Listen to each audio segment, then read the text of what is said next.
All right, welcome back, everyone, to the Zero Castlevania Marathon benefiting Zero Cancer. We're here to end prostate cancer.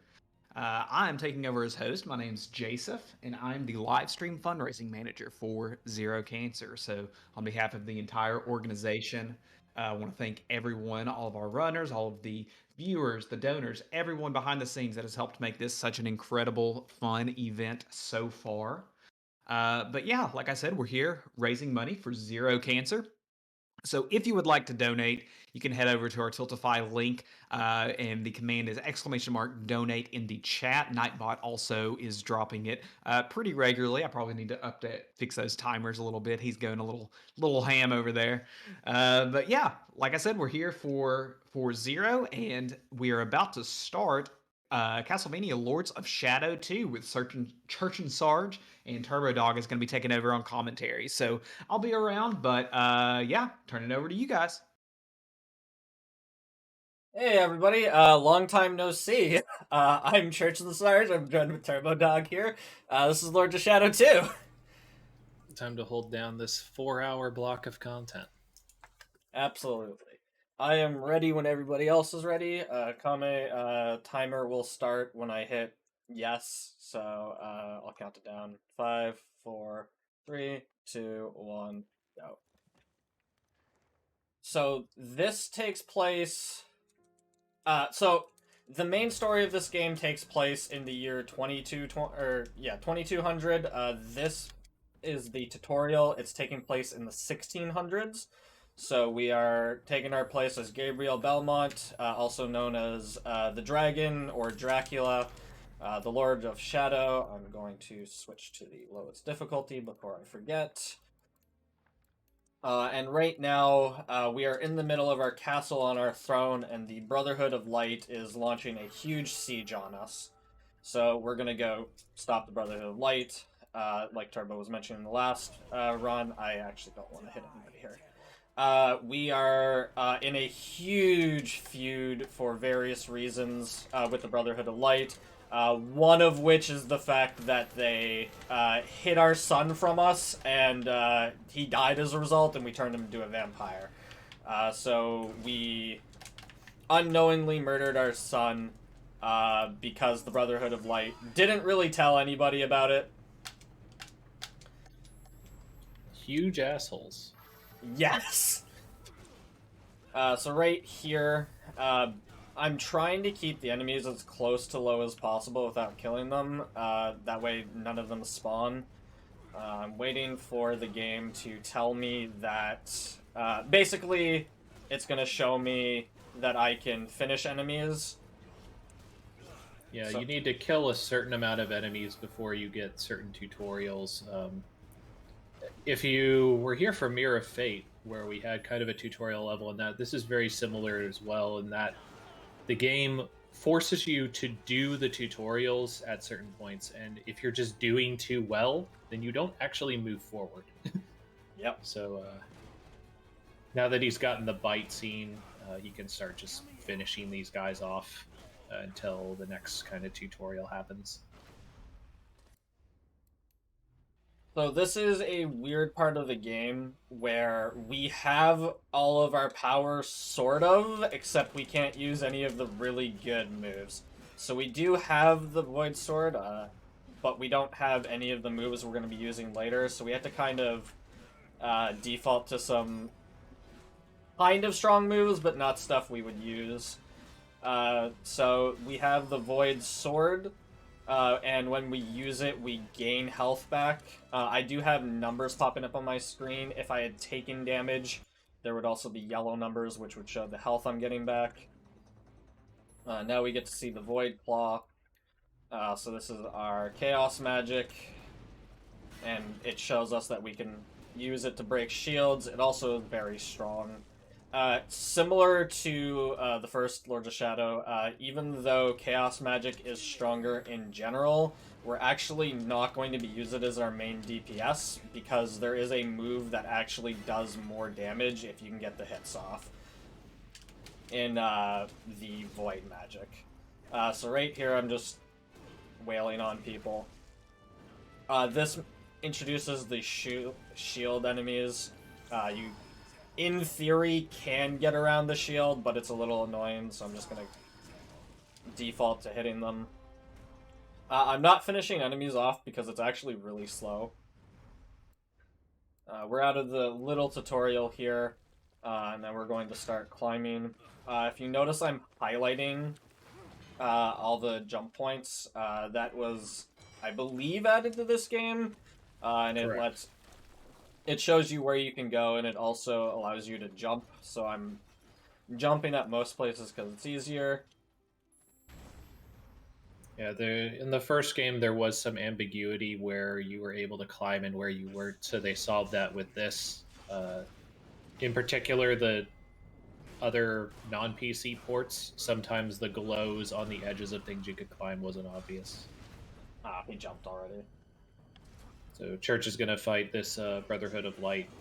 I forget if he's a general or something. He's a high-ranking member of the Church. Yeah. Parrying is very good on him for doing damage, but if he decides to kind of jump all over the place, it can be frustrating. As Church mentioned, like, Chaos Knuckles will do more damage per punch, and even though there are very strong moves, unlike in Lords of Shadow 1, where you're really only doing 1 or 2 moves in combat, in Lords of Shadow 2, even though you use 2 or 3 moves a lot more often, you do have a much bigger variety of moves that are useful in different contexts. A lot of this is very much just kind of auto-scroller stuff. Church is just waiting for the game to do certain things. Yeah. I'd like to mention, this is 1600, you said? Yeah, this is... just a wooden mech. Yep. This was very standard at the time, very, you know, similar to our modern history. So yeah, like Turbo said, this is an auto-scroller. Technically, I could just avoid these and do nothing, but I'm not doing anything anyway. The magic refills, and the magic's not even really useful, so... one thing that did happen in the fight against the general, we'll see it a little bit later. When he jumps up, I was avoiding just dashing towards him. And the reason for that is because if you just dash immediately towards him, he'll just immediately take off again. So it just wastes time, which is why I was letting him kind of rest a little bit and kind of start to get into an attack animation. That way he didn't just dip as soon as I got there. Very quickly, lore-wise, I believe the justification for these mechs, basically, is I think the Brotherhood backwards engineered the technology of the Titans that the Agardians used. And that's kind of what they did for this. I think that's the justification. I believe that is the justification, yeah. I should go for this one first. So it's here... a 2-hour game, folks. Gotta talk about the lore at some point. It's true. And there's not a lot going on in this section, so it's kind of the best part to talk about it. Right here, this is going to be a common thing that we don't really see anywhere else in the game, where we gotta wait for the general, which I used to know his name, but I don't anymore. We had to wait for him to kind of take shots and break apart his own mech. Because for how skilled he is, he's not smart enough to not attack his own mech. I mean, this is true, but Gabriel's also not smart enough to use his demigod powers to just do things. It would be too fast without it. He wants to take his time with his revenge, you know? I very briefly mentioned at the end of LOS 1 that he's taken the power of the Forgotten One that was locked away in the Abyss because he was a threat to all of existence. But, you know, I guess sporting chance or something? Yeah. So, nope, I had something, don't remember what it was. Wasn't that important, I guess. I'm trying to remember what the general's name was also now. I think it was like something with an L or something light related. It says in the lore somewhere. Yeah, he's on holy steroids. That's the only thing that's important. Yeah. I think his armor is also, like, holy or something.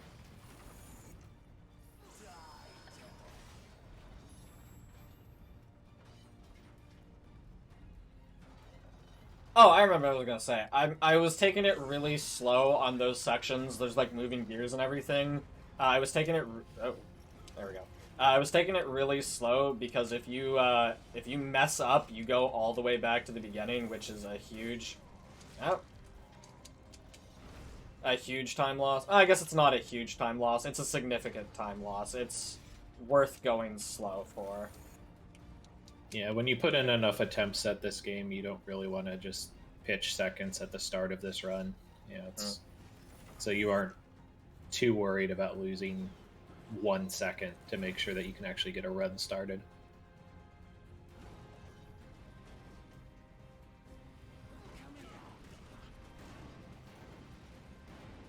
In a similar fashion to pretty much every other part of this opening stage, none of this combat really matters. I'm just doing it because otherwise I'd be standing here doing nothing.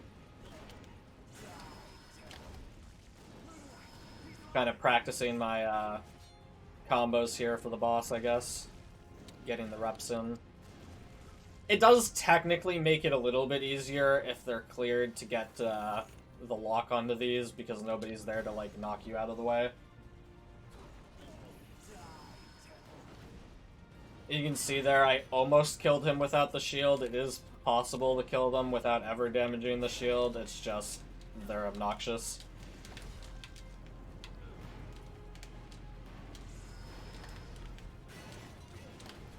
That's my last proc. So we'll talk about it more as we continue on also, but it is, at least to me, it's really astounding how much better the combat feels in this game for a variety of reasons than in Lords of Shadow 1. If it seems like Church is a little slow on menuing on a couple of those, he has to wait for the game to kind of load the next scene before he can choose to skip things. Okay. I'm not getting good luck with this fight at all. Jump. Easy. You got the tutorials, and then he'll just give you like 9 parries. Yeah. Easy.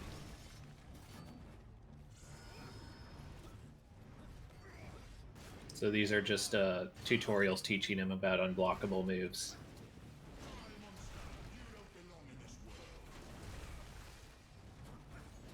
There's also the mechanic of, like, going into a blocked position, which I don't actually remember. I'm pretty sure there's no other boss that actually does that. So... Yeah, not many bosses block in this game. It's true. And then you can break blocks with heart attacks. If they have shields, you break shields with chaos magic. If we ever, as a side note, because again, I'm more used to Lords of Shadow 1, if I ever use light magic as a term, I mean void magic. If I ever say dark magic, I mean chaos magic. It's just, they're kind of interchangeable to me. The blue and the red one. Yeah. I didn't go for the block, I was just greening out for the hit because I knew they were one away. But so that's the intro. So now we get a bunch of cutscenes. Basically, that fight caused a huge explosion. It destroyed the castle, and Dracula kind of went into a deep sleep. A lot of things happened in this. One of them is that a city was actually built in the rubble of the castle. So Castlevania has now become Castlevania City. And we see Dracula wake up. 600... Upper left. Upper left. Pizza! He looks like we he could use some pizza. He could use a lot. So he's kind of waking up. He's a little disoriented. He's not really sure what's going on. And we see the ghost of the son that we never knew we had until he was much older. And he is leading us down this dark alleyway. We do see visions of Zobek and some other things. Basically, I mean, we'll get to it in a second after this cutscene. But so we have young Trevor, who we've never known before, leading into this alleyway, and then this giant demon shows up. We are not meant to be able to beat this, so I'm just gonna let it wail on me, and then we'll get into a few more cutscenes where basically we get brought back to Zobek's place, and Zobek is now like a huge he's like the head of a huge corporation located in Castlevania City, and the acolytes of Satan are trying to bring Satan back. So Zobek has brought Dracula out of his slumber because Dracula is the only one that can defeat Satan, and Satan wants to get revenge on both Zobek and Dracula. Zobek is also, I believe, part of the plot is that Zobek is essentially runs the world, or at least a major portion of it, through his corporation because he has so much influence. I'm not as sure on, but he's definitely an influential person. And, you know, what does he need with world power? He's a powerful necromancer, you know? He's looking at the big picture. He's going to rule the world. Real quick, Church is buying a few important abilities just for speeding up the game. He's going to get most of his combat abilities at this point. Yeah. Just a variety of things that you're going to see throughout the game. Very quickly, just to touch on things also, at the end of the opening scene, the huge explosion that happens is presumably of divine power that Gabriel sends down to wipe out the army of the Brotherhood of Light, and then he goes into hiding after that. Nice little breakout glitch there to skip opening the door. Saves a couple seconds. But yeah, it's basically showing that, at least to some extent, somehow, Gabriel still has the ability to call down divine authority with his magic and decimate armies at a whim, which you're kind of wondering why you didn't do that to begin with. But plot, I guess. Yeah. Actually, so yeah, I believe what happens is the Brotherhood member starts casting it, and Gabriel goes, "Yeah, I can do that too," and then just casts it with him. So we're turning into rats. A little rat forming here. There's a space marine. So even though you fist fought Satan and destroyed the Forgotten One in the other dimension, you can't kill these space marines normally. So that's kind of weird. It's I'm trying to be very somewhat positive about the story. Yes. But when you take it in context of the first game, anyway. I like the gameplay of this game. A lot of the story elements do not hold up under scrutiny, and this is one of them. I also will openly admit that the stealth sections are my least favorite part of the games. Not only because it requires us to drop the best glitch in this game repeatedly, but also they're just like... they feel out of place for the game. It's supposed to be like a high, action game, and then all of a sudden you get this weird, like, stealth section where you turn into a rat and then do some weird things. So yeah, Zobek comes back to Dracula. He's like, Satan's coming back. You're the only person that I know that can stop him. In return, so you might say, why does Dracula go with Zobek? He fought him, he hates him, he was betrayed by him. Basic concept is Dracula doesn't really want to live anymore. He has nothing particularly to live for, quite frankly. So he has been offered death by the vampire killer, which is Gabriel's combat cross. You lose that inside of the void when you fight the Forgotten One. So I don't know how Zobek got that, because he shouldn't have it, but the game just kind of says, yeah, he has it now. So we just kind of go with that. In Lords of Shadow 1, I mentioned to note that when you kill Carmilla, the vampire lord, that the stake breaks off the vampire killer inside of her. That'll become relevant later inside of this game when we meet another character. But just know that that is something that exists in the world as well. So the vampire killer is the thing that is the only thing that is known that can kill Dracula. It got taken back from the void. That's what Zobek is offering him as death. So we'll see another stealth section as well, but there's some movement tech. Unfortunately, I was kind of talking over it, but yeah. you can dash very, very fast in stealth sections. We'll try to point it out at the next possible juncture. So we are now inside the original Castlevania. We entered a dream world pocket dimension thing that is the world of Castlevania, like Castlevania Castle as it was before it was destroyed. And we've gone in here because some of our power, for some reason, is inside this castle, and we need to get it back. And the reason why the powers are in here will be explained later on in the game. I missed that jump. There is a slightly faster jump I could do here. It involves using a move to get height and like resetting your jump. That jump is really hard to get for the amount of time it saves, so I don't bother going for it because there is a relatively faster skip. Please grab. A relatively fast skip that is just movement based. So we're about to enter our second boss fight and our first one with our powers. Unfortunately, we don't have the ability to use the full extent of the magic we get right now. We only have a little bit of our power. After we actually kill this boss, we'll be able to get all of it. Please.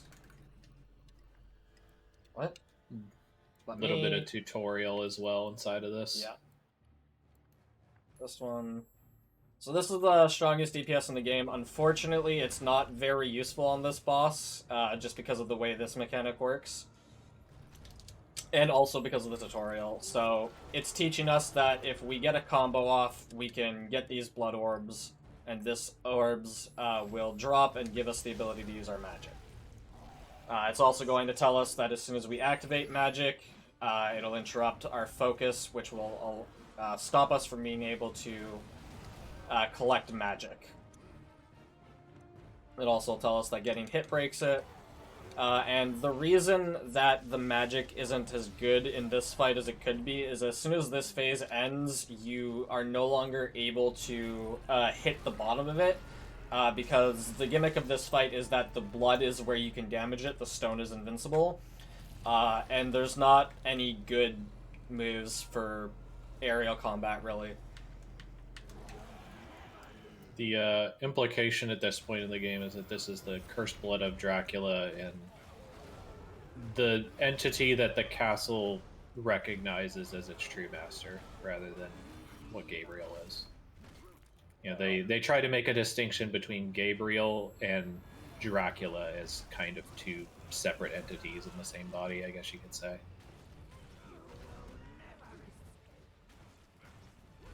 Also, yeah, so that last sequence before this is basically the castle trying to stop us from ever leaving. Which is why all of this fight is going on. They're mad at us, and we don't really care. You might be wondering, so we were in like kind of a biotech corporation, and then we got transported to the castle following Trevor through a portal. So when I refer to the lore, I am going to be potentially referencing things from the DLC because it's hard to justify things in this game without the context of the DLC. I don't think that you can make sense of certain things in the story without it. And even with it, I'm making assumptions and guesses, educated ones, but still guesses on how things are working.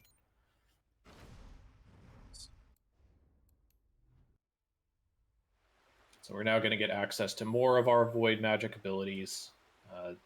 Basic concept is, so we had daggers, blood daggers. If you charge it with void magic, it becomes a freezing ball. You can use it to create frozen waterfalls to traverse things. We're also going to be buying the most powerful skill in the game that you'll barely see me actually use.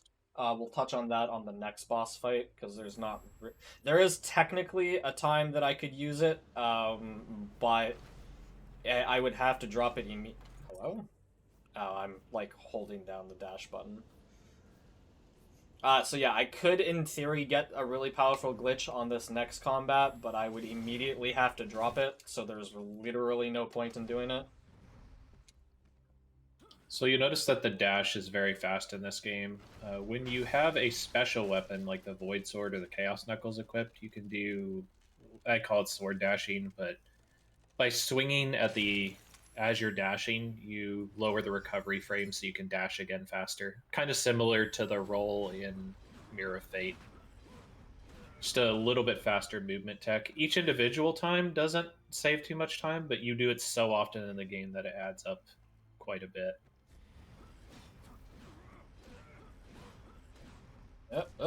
Please don't fall. I don't and actually it makes a whooshy noise. It does. So we now have to save fake kid Trevor from these enemies. So this isn't a spoiler really, because it's from Mirror of Fate. Trevor turns into Alucard later. Church mentioned it at the beginning of the game. When he's older, Dracula kills Trevor because he doesn't know that he's his son. Turns him into the vampire Alucard. And Alucard and Simon, who's in Mirror of Fate, end up defeating Dracula. And but not enough that he's fine for LOS2 at the start of it, and still continues his war on the Brotherhood of Light. So, again, we're going to be referring to some stuff from the DLC. I will try to make it as clear as I can in as brief a time as we can. So we get the White Wolf Medallion. I'm just going to throw this out here because it'd take way too long and you wouldn't get the context of anything of it in it. The White Wolf is Alucard.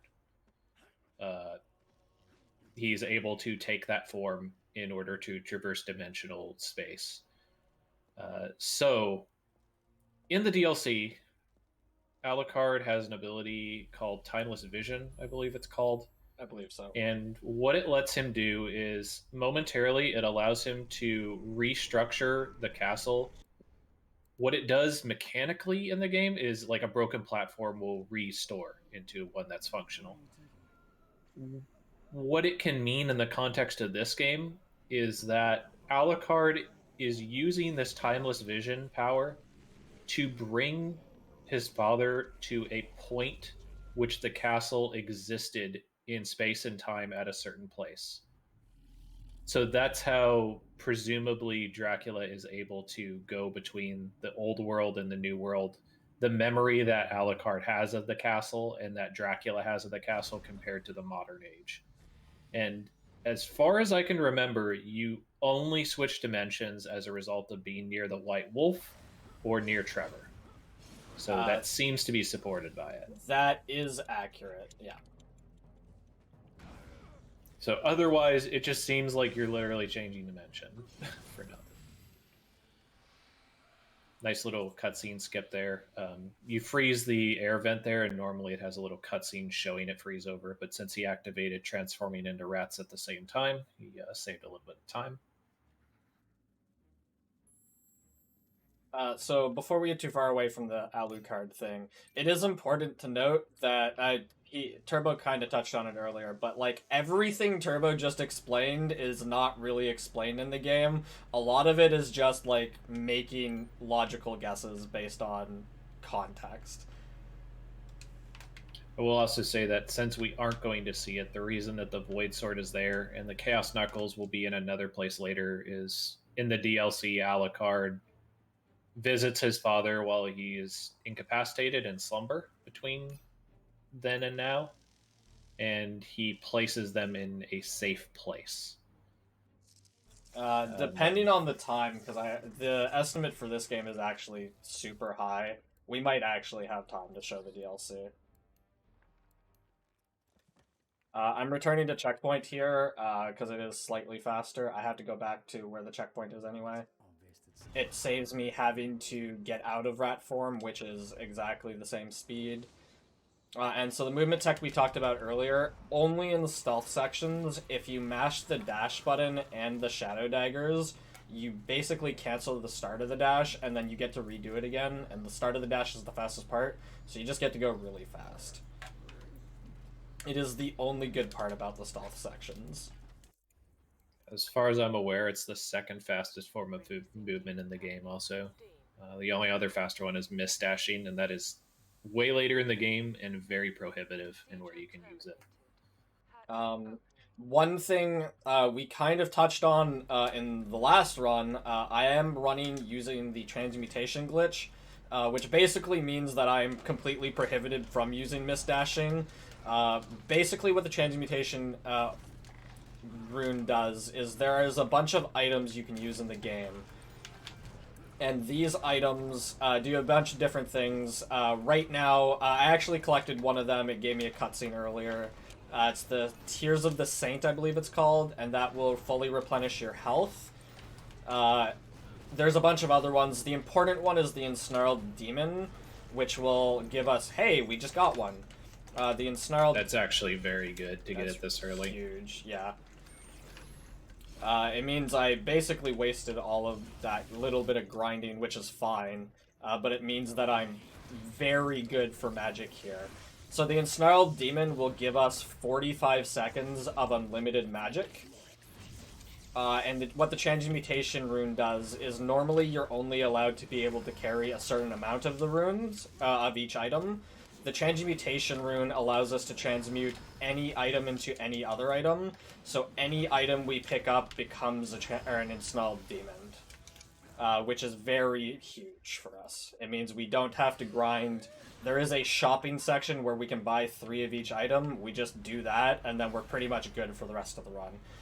I am going to beat her up normally for the rest of this health bar, because we are going to go for what's called the Infinite Blizzard glitch. So Infinite Blizzard is a glitch that occurs when you transition from a dealing damage that results in a trigger popping up. No, I learned it, right? I believe you did, but you might want to make sure that... It is very... Yeah, I did learn it. Okay. It's very bad if I miss this, which is... Okay, there we go. Missing this here wastes an incredible amount of time. There's different types of Infinite Blizzard, for lack of a better word, and getting the next instance doesn't super guarantee that it's the one we need. The long and short of it is not getting this one doesn't guarantee that my magic won't drain, which makes me have to drain it, or drop the glitch 20 minutes early. Okay, so we did get it. I was just about to say you might want a demon, yeah. Yeah. So we do have the glitch. So basically, now Blizzard is always active as long as I don't close the game, reload a checkpoint, or cast Blizzard itself. So what does Blizzard do normally? Blizzard it was that AoE attack you saw. It is an AoE around me. It will freeze the enemies in place and constantly heal me up. It doesn't do a lot of damage, but it will cause the enemies to freeze. The implications about this are that enemies are now a joke, as we will see coming up in a few seconds.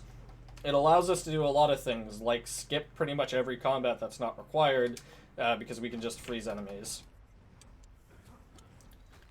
So right up here is... God. Normally Blizzard is... You have to stand still to do it too, so the fact that we're entirely mobile during this is very strong. Correct. And as you can see here, so yeah, normally this is what Blizzard would do, except I'd have to stand there doing it. But now I get to, A, deal damage on top of Blizzard, but B, I can do whatever I want. So the only reason I'm actually killing this is because it drops a key, and I need the key in order to progress. There is also, I guess, the chance that one of them drops an extra item, which extra items is never a bad thing. I forget. Do you get the wet noodle for whip DPS? I do have the wet noodle. I didn't use it on that guardian because I found that sometimes that enemy has armor on the front, which like interrupts your attacks, and I've found that using the wet noodle on that will sometimes just like hit the front of him somehow and cancel it, which shouldn't happen, but does. Yeah, I've definitely seen that before as well. I just wasn't sure if you had picked that up because, just like with Mirror of Fate, there are different ways that you can approach combat inside of this. It's just, you know, kind of what works. I think it's a little bit more flexible in this game, also, just because combat is a little bit more open at times. Like your opportunities to attack can be very different. So we're gonna see nice use of Blizzard in order to skip this kind of forced arena. Technically, it's not forced, but the enemies will throw like a poisonous mist, which does like DOT damage, which basically makes it impossible for you to actually do the skip. So this section here, it's not really a puzzle, but you had to like move these light bridges between the two different points in order to be able to progress to the other side. That is a lot of time, so I'm going to ignore that and not do any of it. Oh, apparently I'm going to miss that first one. There we go. Yeah, those are pretty tricky jumps. It may not... the devil's always in the details with the skips in this game. Once you get used to it, it's not the worst thing in the world. The worst part is getting the running start at the right angle between these pillars. Yeah, other than getting the running jump, he's using the area whip attack in the air to gain a little bit of horizontal movement before dashing at the end of it. And it's just that little bit of extra space allows this skip to happen.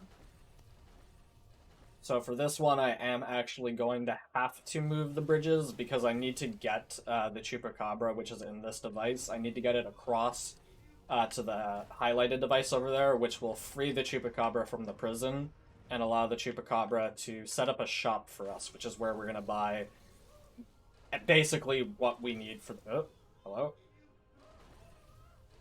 There we go. What we need for the rest of the game. I'm gonna try for this animation cancel, which I don't actually think saves time, so I probably just wasted a bunch of time, but... I didn't even get it fully, so...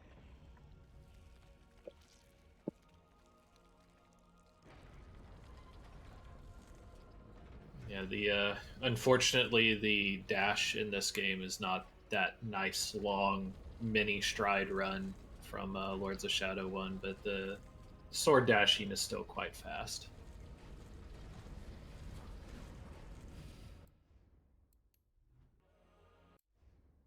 So I'm Hopefully going to... a couple skips here. Yeah. There are a few skips that I'm going to go for throughout the course of the run that are a little dependent on what the AI does. This one is fortunately pretty easy to... Well, relatively easy compared to the next one, because there's going to be a few enemies. Hopefully you miss. Okay, this one... Normally they don't hit twice in a row. Alright, we're good. So up here, the intended maneuver is that I'm supposed to, I guess, fight these harpies, but I'm supposed to move on to another area where there's a key guardian. I'm supposed to kill him, which actually does, if I do end up having to do it, it'll give me a key for a later area. But right now, I just want to take damage, and then at the top of that, dash up over the wall. So yeah, sorry, I jump, take the damage while I'm in the air, which knocks me up, and then I dash, which gets me on this wall, which skips all of that combat, and brings me right into the next fight. Yep.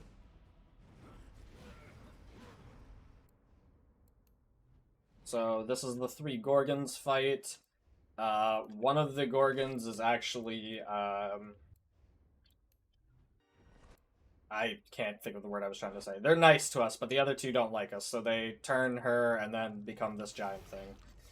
So this is where we get the Dracula infects them to become evil. Yeah. So we have the Chaos Gauntlets now.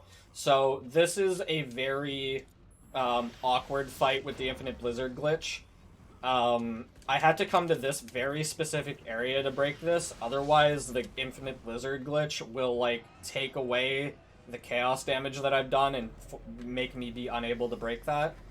There might be another location, but that's the one I've found works. So now... I actually didn't know you could damage the tentacles back there. What? Yeah, that's the intended way you're supposed to get magic. So killing them and then getting the orbs. Okay, the more you know. Intended well, I'm not... gameplay. I didn't even do that in my gameplay. In my, like, casual playthrough, I didn't know those existed. So we're gonna abuse the Infinite Blizzard glitch a little. Infinite Blizzard glitch, oh my god. Talking is hard. We're gonna abuse it a little bit. It kind of, like, makes the AI just take damage and kind of stay there for the most part. So that's what we're gonna do. And just try to hit it. Then it's gonna give us some mechanics here.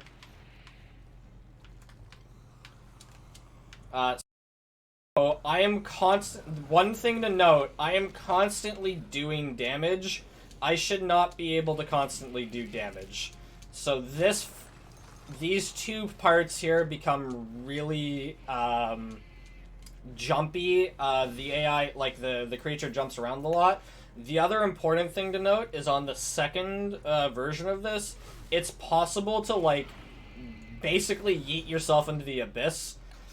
Which, besides being slow, would cause us to have to reload, which would make us lose our Infinite Blizzard, which is bad. So I'm gonna have to be very careful on the next one.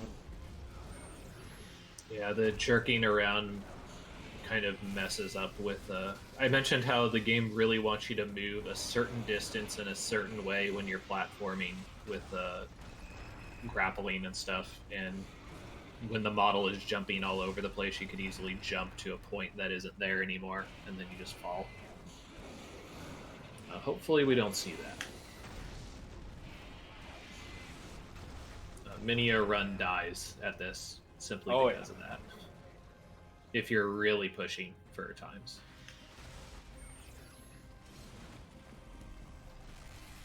So now we get the mechanic that we need to break this a little bit. For some reason, the Blizzard glitch doesn't affect this one for some reason, so you can just hit it from wherever. So I'm being very careful here. Waiting for that entire section to just kind of stop happening before I even try to progress. And then even though this health bar is pretty high up, this is basically the end of the fight. We're gonna get the head to drop as soon as this shows up. We're gonna do this little cutscene. The entire head will drop again. We'll beat it up a little bit. And then as soon as we're done doing that, it'll go into the air and do this attack, which sucks up like a bunch of air. And then we just shoot a frozen shadow dagger into it.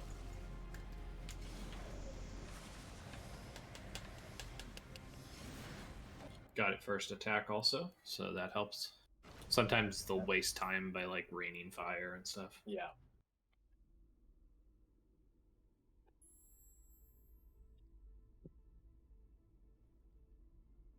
Yeah, the reason why all the enemies in the castle are against you is basically because of that Blood of Dracula infecting everything and warping it to try and keep you in the castle and locked forever away. Because normally they're actually okay with it. Earlier, the vampire commanders tried to hold Trevor hostage. The cutscene before that, they're actually very receptive. They recognized Dracula as the lord of the castle, but then, well, blood comes.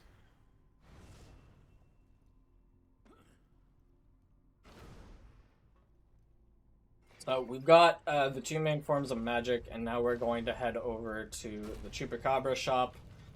He has now opened a shop, and he's going to let us buy some things. We're going to buy, like I said, 3 of every item, and then on the way out, he's going to give us, it's called the Talisman of the... It's either the Talisman of the Dragon or Talisman of Dracula or something. Dragon would be it.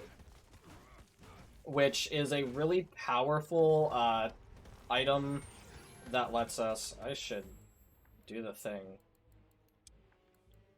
Wrong one. Fire cover. It's going to... It basically clears the entire screen. We don't use it for that. We use it to take a chunk off of the final boss. But it is very strong. Do this.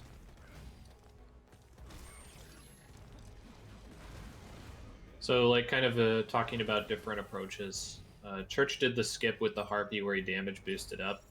If he were to go around, he could fight and get a extra key.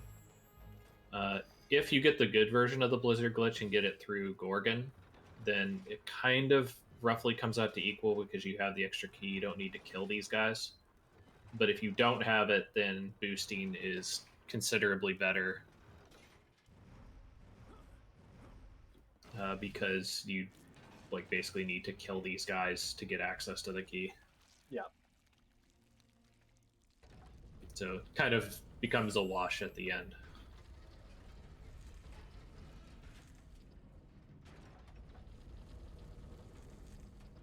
Yeah, Talisman of the Dragon is your replacement for Dark Crystal in this game. Basically a screen clear. Unfortunately, you don't get them often enough to make much use of them. You will see it probably in one area near the end of the game, but that's kind of about it. I've had them drop in certain instances, but it's always after I've cleared the screen, so it's just like a waste. Well, you always get like 2 also, but you need like 4 pieces, I think. So it's just, the drop rate just isn't good enough to kind of get another one, usually.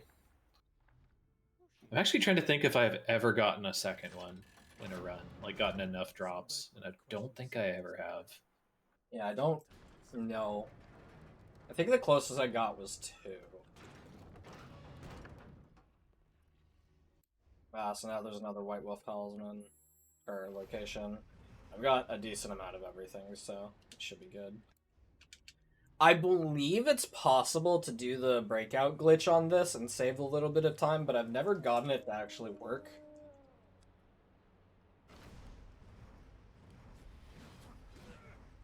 It's also a climbing breakout glitch where, like, you walk here. If you hit it just right, you can jump forward and still have control. I have not been able to find a way to replicate it easily, so... Yeah.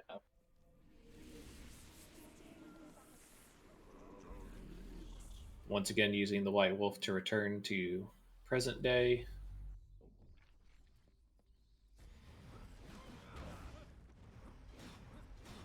I actually want a little bit of this. Touching on kind of an inconsistency here, Alucard is confirmed to be the White Wolf in the game lore and backlogs. It's super weird because in the DLC you turn into a Spirit Wolf, not White Wolf, so it's kind of weird. It's also not the weirdest thing, so... Like, it's, I guess it's not the weirdest inconsistency or, you know, plot point, so... So at this point, capture the first acolyte. Zobek is interrogating her. They're getting information not by their own merits, but she just screws up and tells them stuff on accident.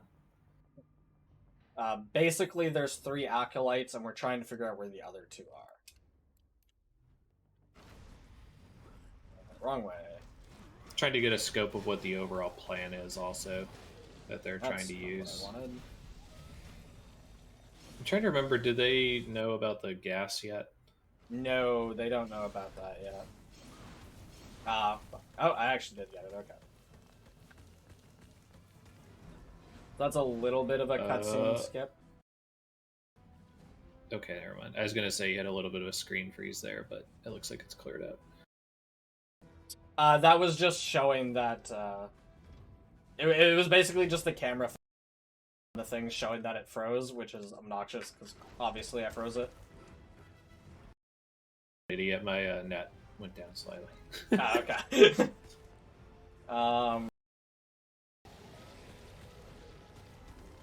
Yeah, so they don't know about the gas. Do they know about the gas? I don't know if it's right here or when the train happens. Basically, the reason why there's monsters all over is there's this fart gas that's going all over the city and turning humans into... There, I've solved the plot. Yeah, I think it might be during the train.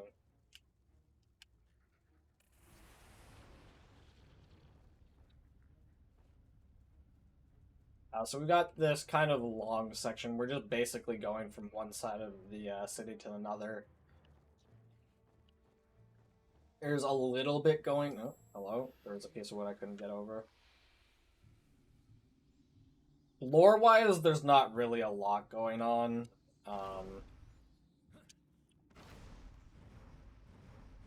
There's a little just bit continuing to show the decrepit state of the castle, which, again, if you didn't have the DLC, you'd have no idea why the hell it's happening. Yeah. Gaining new abilities. So this is kind of the first point where the plot is starting to move forward again, Ooh. really. I probably don't need that, but I'm gonna take it anyway.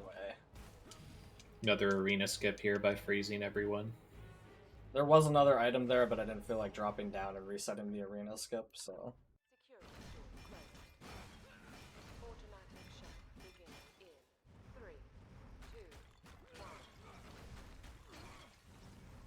I have a hard time believing that in the short time that the fart gas has taken over, that all this damage was done. So this is just a completely decrepit mental institution for no reason whatsoever.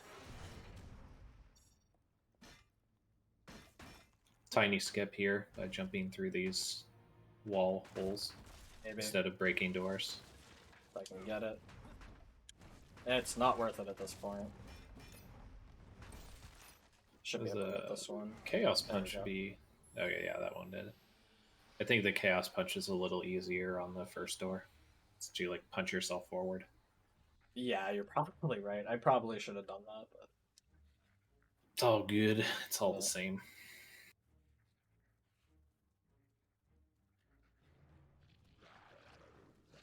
So yeah, just Blizzard really trivializing a lot of this stuff. And just making it, in general, a lot more streamlined. You don't have to worry about enemies blocking you a lot of time. Health is never a concern because you're constantly healing. Yeah. Which is really nice. Not that there's ever, like, a lot of concern for dying, but...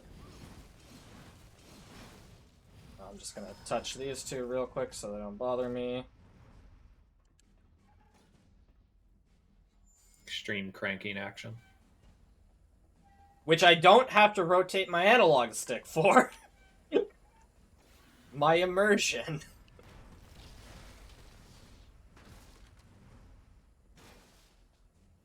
Ooh, I got another item. I've gotten really good item drops. It doesn't count if the immersion is being immersed in urine.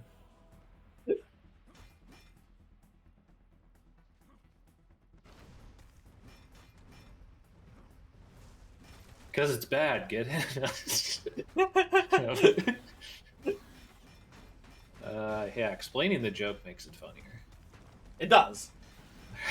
We're gonna... Are you gonna go for container skip, or half, maybe? I don't remember what full is, so... Yeah, it's half's pretty free. I just didn't know if you were gonna go for the second shot. Oh wait, no, we're a little bit further up. Yeah, we're a little bit further away. So if he had not gotten Infinite Blizzard, this would be his next real opportunity to get it. So the Metropolitan Police of Castlevania, which I'm pretty sure Castlevania is supposed to be in Eastern Europe, and these guys talk with British accents, like very cockney British accents. So yeah, these are riot police and mechs from Britain or something. Oh, don't use that. Do this, please. Hello? So you'll notice that he's using kind of a ground punch. That's some of the highest DPS in the game. There's a fire cover which creates a shield. That does good damage, but the main use of it is to gather enemies up around you. It's pretty nice for that. Like, it's good damage per magic, but it's also useful for the positioning aspect of it. I am blanking, so I completely apologize to whoever it was, but one of the people that did pick up this game really started looking more into chaos bombs, which is when you have chaos magic and you throw a dagger, it throws like kind of an explosive dagger, and utilizing those more in the run opened up so many possibilities for just more consistent fights against certain bosses. Yeah. So I apologize that I'm forgetting who it was right now, but the mention of that and seeing it a couple times really opened up a couple of strategies to me and looking into more things. So it was a pretty nice use. While we're on that subject, similar to Lord of Shadow 1, Acheon and Fiddlestick, as well as Vipazone, were huge helps in getting an RTA run of this going. Every trick, as far as I'm aware of, was found by one of those three. Maybe Turbo, you contributed one or two. I'm not entirely sure, but I've contributed nothing to this run. Everything I do is I've learned off somebody else. Yeah, I haven't really found any particular skips. Like, a lot of my stuff has just come from just planning out strategy on certain things. Like, once the Chaos Bomb thing was mentioned, I found a couple more applications for it. Just figuring out slide optimizations, alternate ways of taking things. There was one huge contribution I did, and that was convincing you to use transmute. It's like, for those of you that don't know, the transmute rune we were talking about is not in the base game. It is a DLC. However, it's a 99-cent DLC, and it makes the run so much better. So it's like, why not use it at that point? You can run the game without, and people have run without. I mean, I initially was running without it, but it is honestly the world of difference. It makes... Okay. Fortunately, I'm not losing a lot of time here, but it makes all of the fights just super free. Yeah, we were mentioning Ensnared Demon giving you infinite magic, and it's just being able to consistently have those without having to farm for them or hope for drops just makes it way easier. Yeah. During the fight I just did with the patrol units, I used one. If I was running on without the transmutation rune, I wouldn't have used it. I would just have probably gathered magic somewhere and then used whatever I could, and if I ran out, I would have just dealt with it. But because I have that, like, even getting one or two drops means I can just basically use one on every fight if I need to, and it does not matter.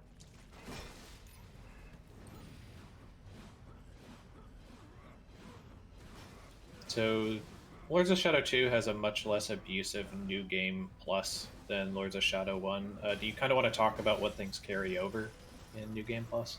So the things that carry over in New Game Plus are your magic and health crystals and your points. So if you look at the magic bars, I guess because they're so low, you can't see it right now. Actually, yeah. I want to do this. Sorry. I'm reloading to, before I finish with that, I'm reloading to checkpoint because I need to drop my Infinite Blizzard glitch anyway, and this just brings me to the end of the elevator ride. So the only things that carry over are your magic stores, so you get more magic, and the points you can have, like the experience points to buy skills. Everything else is locked away, so you have to re-get it again. So I'm doing, I don't know if this is half container skip or full container skip. It's nothing if I miss like that. Okay, that was bad. That is the danger for going with a full container skip, is getting that. Half container skip, he's basically just kind of getting on top of it and jumping to bypass riding the container Yeah. an extra amount. I'll That go jump in the tunnel is very finicky because of how the game detects solid platforms and boundaries on platforms. I will go for full one more time. Alright, cool. You could technically do it again, I could, but... or wait for that, but you know, it's... Again, every time you miss it, you go all the way back to the beginning, so it's... If I wouldn't have missed it the punishing. first time, I would have gone for the full skip, but...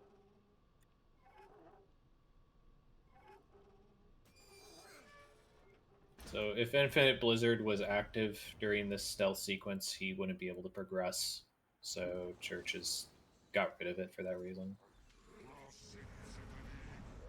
For those of you familiar with Lords of Shadow 1, the Bat sub-weapon is pretty similar to Fairies. It just creates distractions.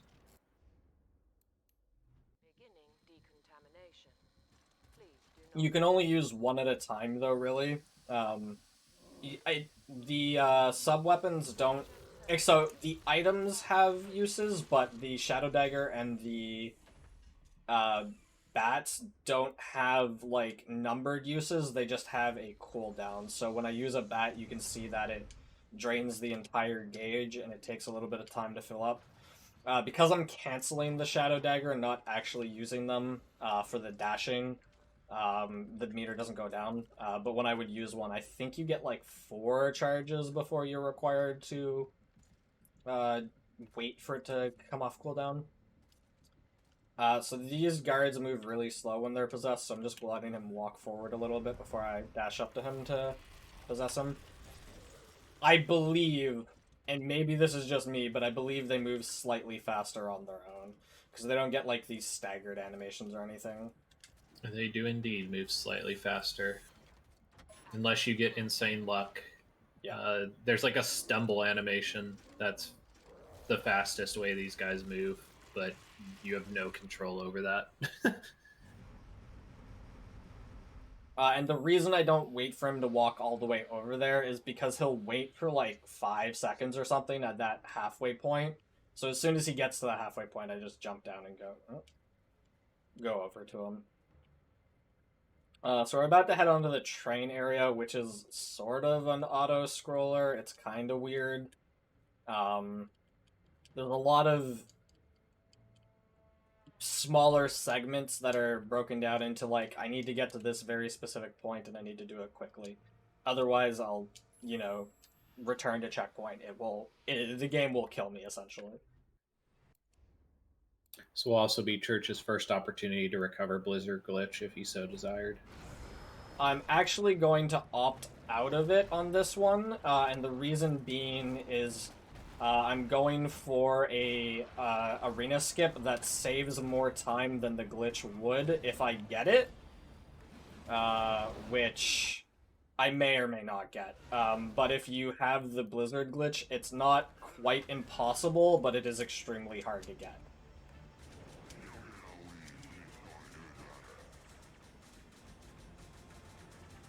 Going to be kind of similar to the Harpy boost skip from before, just using an enemy hit to boost you over a barrier. It seems very inefficient to, you know, shoot off the train instead of just shooting at them. It does. It also seems like it has the potential to cause more damage like it currently is, but... It also seems weird that Dracula's very weak to bullets. Yeah, there's a lot of weird things, I would say. I'm just saying, you're Lord of Darkness, maybe don't get shot. So this... I don't know if you experienced this. This took me like 20 minutes and I had to Google how to get past this part. Probably 5 or 7. Okay. I got like 6 or 7 resets before I was like, okay. I was like looking behind me to see if there was a window or something that I missed. Mm-hmm. He just turns around. That's how you solve this. He just turns around. An open window and some stuff there. I'll not look behind that. That would be absurd.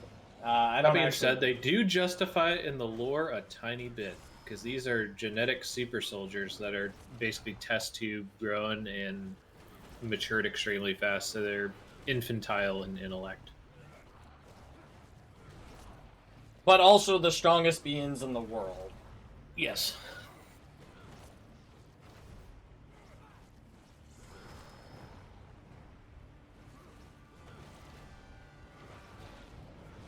So this is a time section, so I'm just getting as much magic as I can. That's why I'm not, like, actually killing it. Hello?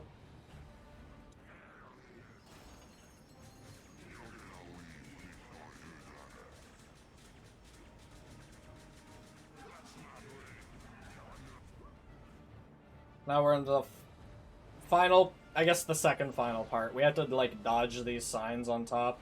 For some reason, we can't, like, go to the side. I'm not actually sure that getting hit costs any time or loses any time. Although if it does, you're losing, like, frames. Yeah. The health you lose is also insignificant. I don't even think it's significant on, like, well, I mean, I guess it's significant on highest difficulty, probably, but, like, even on a new game, I don't think it's significant.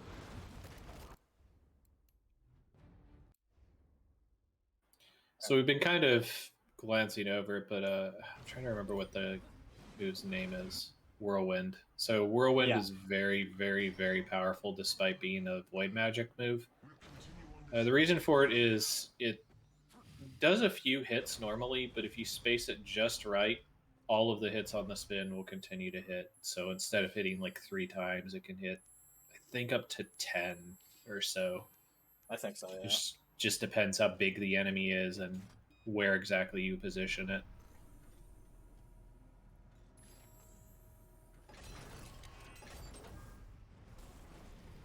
And it's relatively cheap on magic.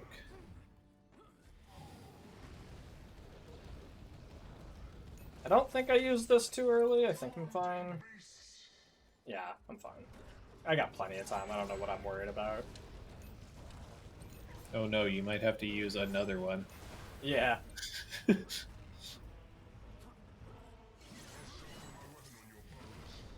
Oh, hey, another one.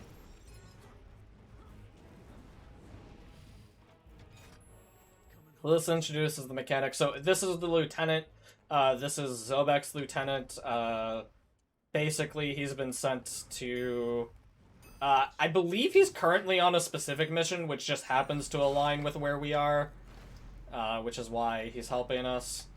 He's been told to watch him. So, I mean, you're just being watched by this guy. Oh, that's not the move I want.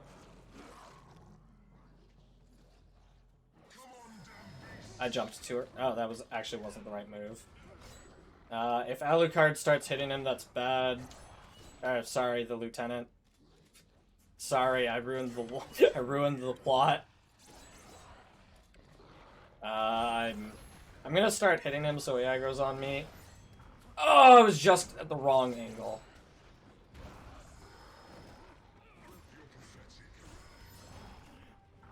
Oh, okay.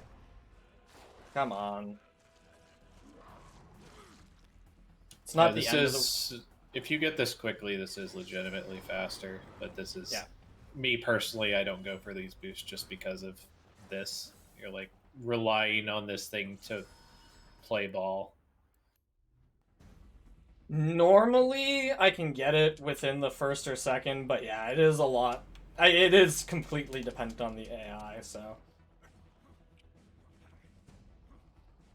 I don't think it's incorrect to go for Blizzard Glitch over that. I think it's personal preference. They probably... I think going for that saves a little bit of time compared to the other way, but I mean... Oh, I will concede. It is faster if you get it quickly. Just... Oh, for sure, yeah. I am not deep enough in this game that... For sure. That I'm gonna push for that, you know, like... Yeah, absolutely. I wouldn't fault anybody for going one over the other. I think there is merit to each of them. Consistency versus potentials time save. Okay, well, I'm gonna go for this then. So this is a stealth section that just gets completely destroyed. Oh, getting the Infinite Blizzard also makes this a joke, because you just freeze the blood pools. Yeah. But not too much of a problem. This stealth section gets completely dominated by the dash tech, as you'll see. It's supposed to be hide and seek. It is not. This section is... Carmilla is somehow in the castle alive, and she's hunting you down.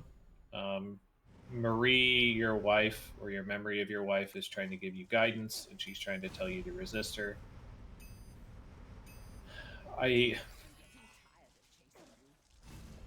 really can't express how much of a betrayal of the original lore this whole section is, and how much it not only doesn't make sense, it blatantly destroys key parts of the story in the first game and key characterization. Yeah. Like, they try to make it sound like Carmilla is seducing Dracula when he directly rebuffs her in the first game when she tries to seduce him with power and for sexual wiles and stuff. And they seem to imply there's a sexual relationship with them in this game, which never happened, was never going to happen. And in fact, at this point, she would be dead. Like, dead to the point where she is no longer around. Dead to the point where Thank you. the shard of the vampire was there. Like, I'm glad you're bringing this up, because yeah, that's my entire problem with this entire section. Like, none of this makes sense. I don't remember. Side note, Church did like a 50-50 guess on those. You're supposed to wait to listen to what they say, but you just guess. It's a little quicker. And he's just beating her down right now with magic. Not much to say too much about this. I mentioned mist dashing. You're going to get the ability to turn into mist from this fight. I don't think Church uses mist dashing in many places, if at all. And quite frankly, there's only like 2 or 3 places it's useful. But it is the fastest movement tech in the game for when you can do it. I typically don't, just because I typically don't have a lot of mana or magic or whatever, because I'm using so many ensnarled demons. Yeah, usually the only time I use it is when I'm still in ensnared demon and I have some extra time on it. I think I might use it for that, just to eat up the rest of the clock. Yeah.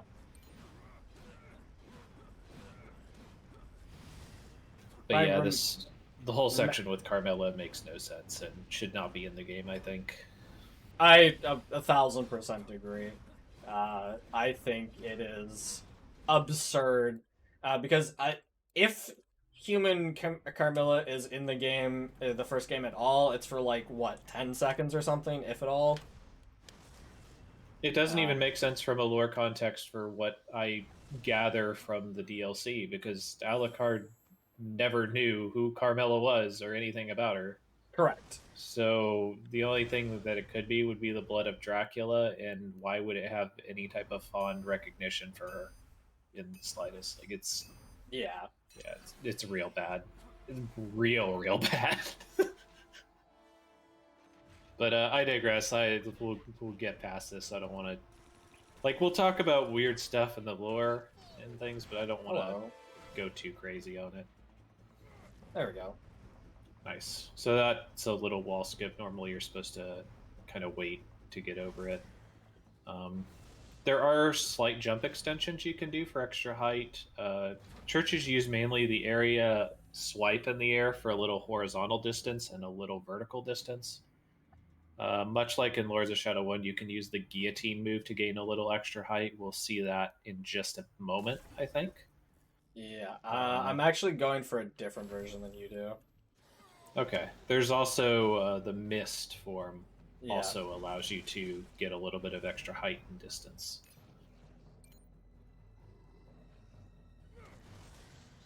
Oh my god, I got them both first try? Holy, that never happens. So the other approach to that would be like a little bit lower. You try to jump to a different platform. I think it's a tiny bit faster, but I actually kind of like Church's approach to that. I might have to play around with that a little bit. Because the other jump is considerably harder, and that seems like, even though there's 2 jumps to make, it seems like it's probably easier to make each individual one. It is slightly easier to make each individual one. It's so, like you said, yours is a little faster, but that one I find is more consistent. I do sometimes mess up like once or twice usually. Normally on the second one, because the second one, so on the second jump, there's like an invisible wall you have to jump over before you do your your jump across. And sometimes that can be a little finicky, but for the most part, I found it a lot easier to do than the guillotine setup. So you might think that when you take control of this scientist and you're stumbling around that someone would notice, but this guy's just drunk all the time.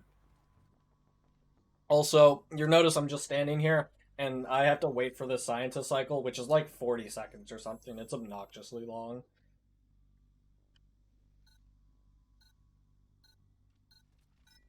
This is another place where if you had Infinite Blizzard, you would have dropped it here. So yeah.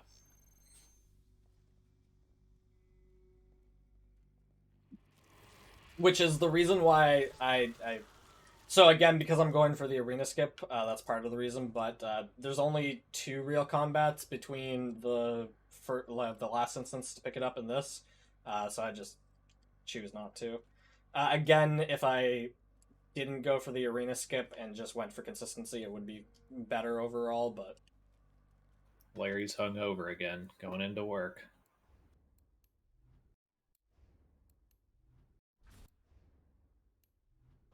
So basically, we were trying to look for the antidote for whatever's turning humans into mutants, and a lot of things happened.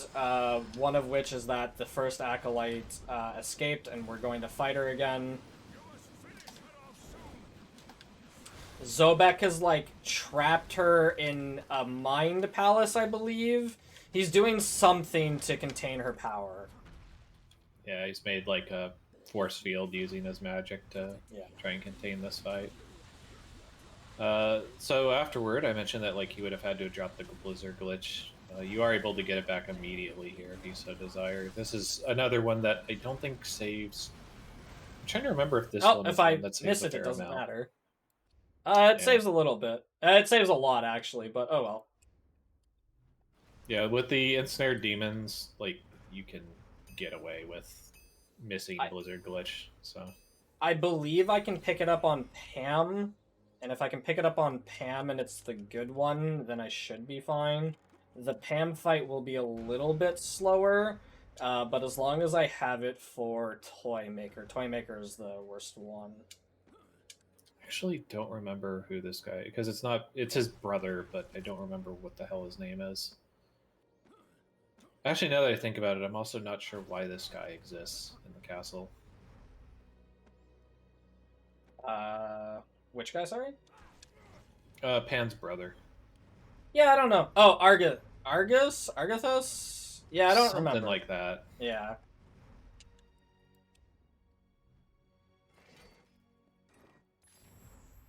Yeah, it's Argathos or something, and I do not remember lore-wise why he is relevant. I know he's pissed that Pan is dead. That's what I know. He's Pan's brother. I just, like I said, I can't remember if there's a reason why he's in the castle. Like, why he should exist here, and I'm just blanking on it. I probably remembered the answer to that at some point, but right now I do not remember. Because, like, justification, he's pissed that you killed Pan, even though he doesn't know that Pan asked to die in order to give you access to the Necromancer's domain with an old god's blood. But, like, again, like, why he's actively here is the weird thing. But anyway, this is another stealth section that's completely destroyed by the movement tech. You're supposed to sneak around and not crunch on leaves, ring bells to draw his attention. Since you just move faster than he does, just skip most of this. I've been having trouble on this second part, so I might get caught here. Where is he standing? Yeah, you could wait at the corner. Yeah. See which way he's going.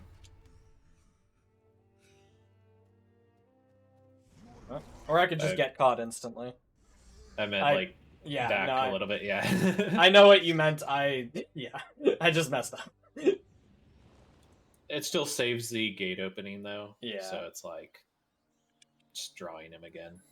Agrius, that's his name.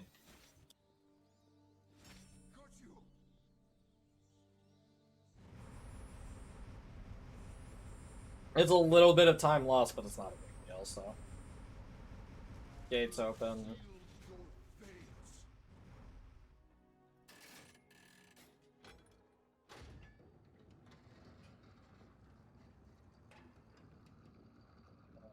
So I'm gonna have to grab just a little bit of shadow magic to actually start the fight. And it's on this side, I think. Nope. Pick the wrong side.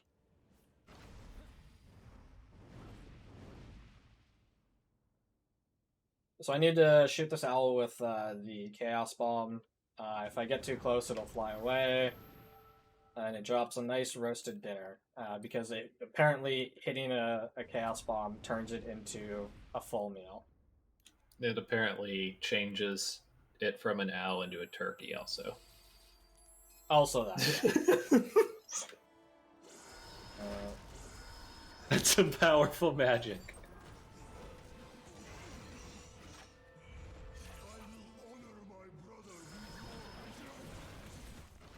I'm going to be a little bit more careful on Pam, because I do want to get Blizzard off him. I wanted to get, or not Pan off of Argus. I did want to get it off the last fight, but I want to really make sure I get it off of him. I can't stand this part. Yeah, I gotta give him the big storm hammer for the Street Fighter fans. Or Mexican Typhoon if you're feeling nasty. So, we didn't super talk about this earlier, if we mentioned it at all. There are two types of Blizzard... I think I did message it. So there's two types of Blizzard glitches, one which lets you use magic and one which doesn't. Normally the ones we route... Where am I going? Here we go. Normally the ones we route out are guaranteed.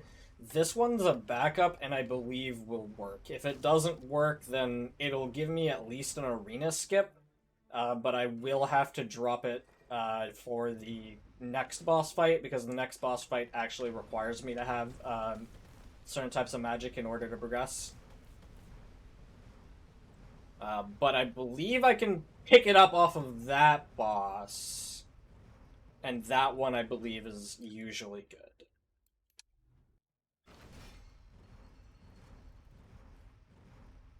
This is like a minigame that we're gonna fail to get out of. I know there's like a way to actually fail it sooner.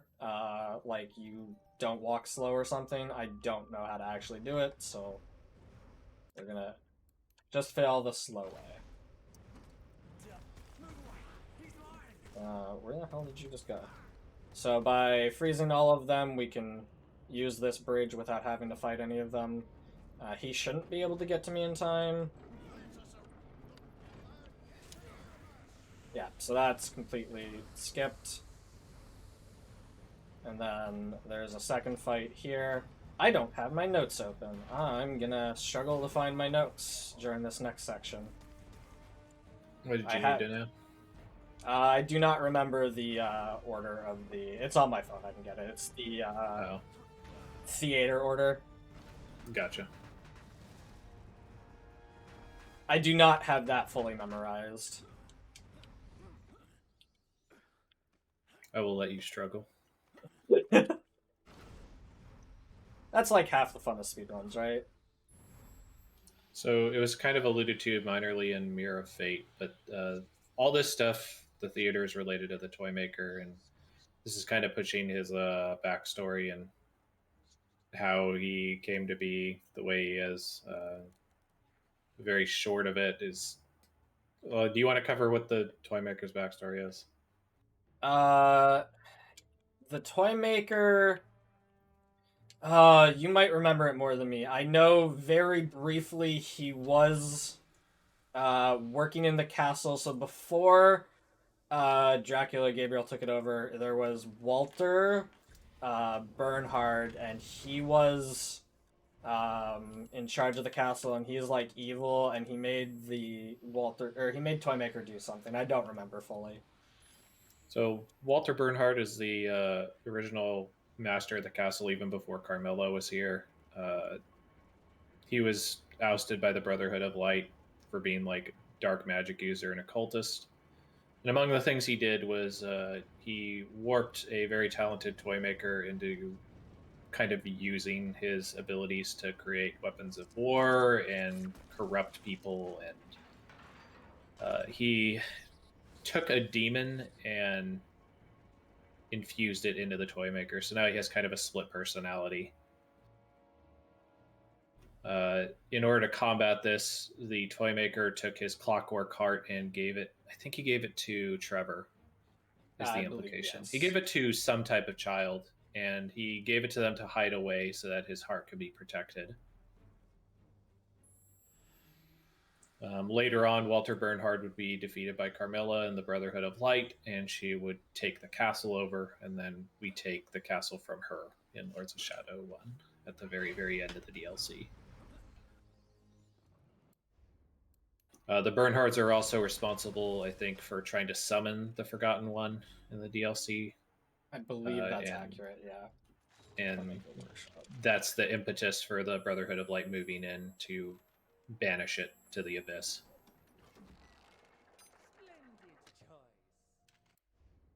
Splendid choice. This is a little play, this is kind of where it explains all the backstory. We don't listen to it. Hello, castle. Thank you. I mean, you'd think with how talented he is, he could make something that's better than a high school for the backgrounds. Jeez. You would think, yeah. Workshop? No, it's Dragon. And then Kid Theater. Okay. No, skip, please.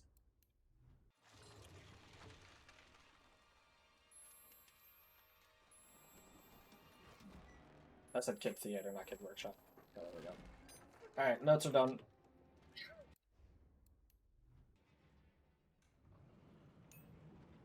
So now we have the Clockwork Heart. And unfortunately, the blood of Dracula infects the Toymaker and turns him into his demon form. Alright, looks like we're good. So you're just completely going to destroy these sub-bosses, especially with Infinite Blizzard. This is easy. There is a little bit of a concern for a bug that can happen. Church needs to be very careful that he doesn't Blizzard freeze the enemy when he goes for his grab. If you are grabbed while Blizzarding, then it's a soft lock. Yep. And he needs to restart, which means he loses whatever time he was spending on the boss there, but he'll also lose his Blizzard glitch, which is kind of painful for the upcoming segments. Yeah.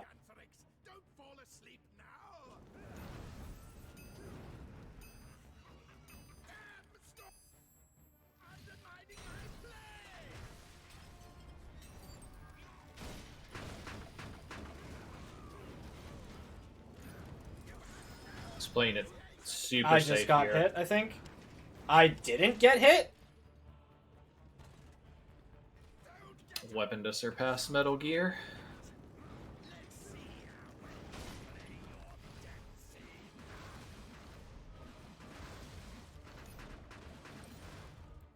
There we go.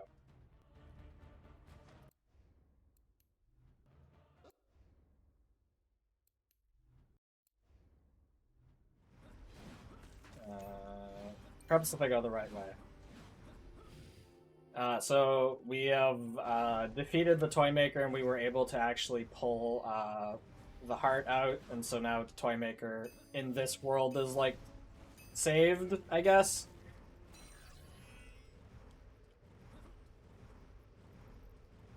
We're just gonna leave. We don't need to deal with this. I actually don't remember what he... Or no, he gives you a piece of the Mirror of Fate.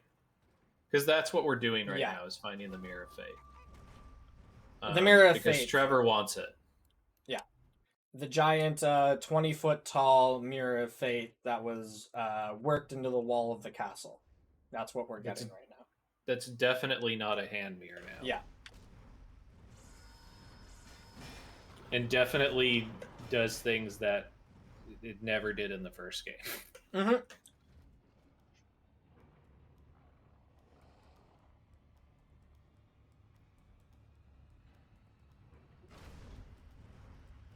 Oh, nope, wrong way.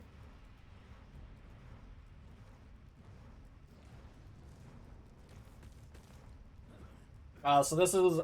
I believe I have enough items where I could technically go for some misdashing. I'm not going to do that in a marathon, because while I could recover from it, the last thing I need is to get to the end of this and not have enough ensnarled demons.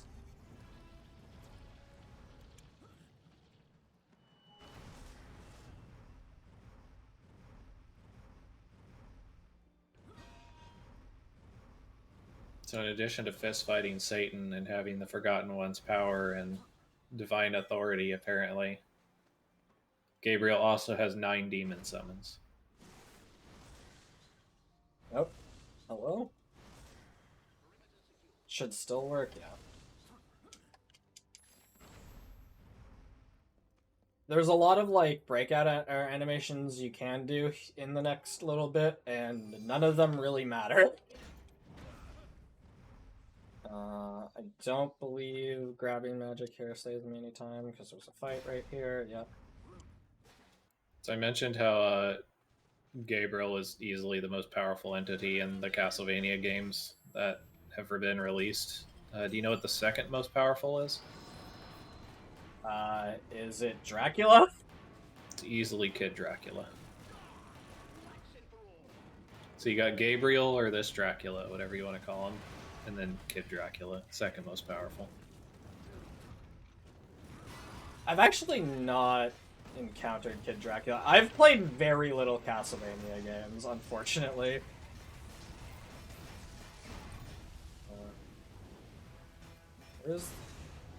There we go.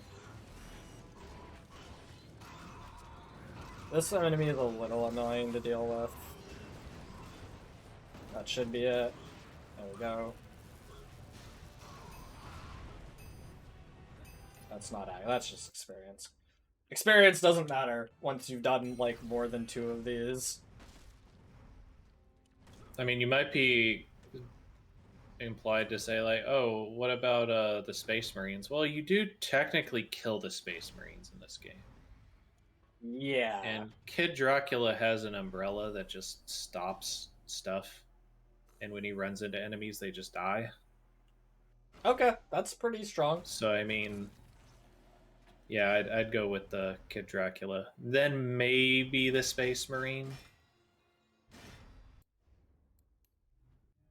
So we're getting introduced to this figure here. He shows up kind of ominously, and we have to go chase him down.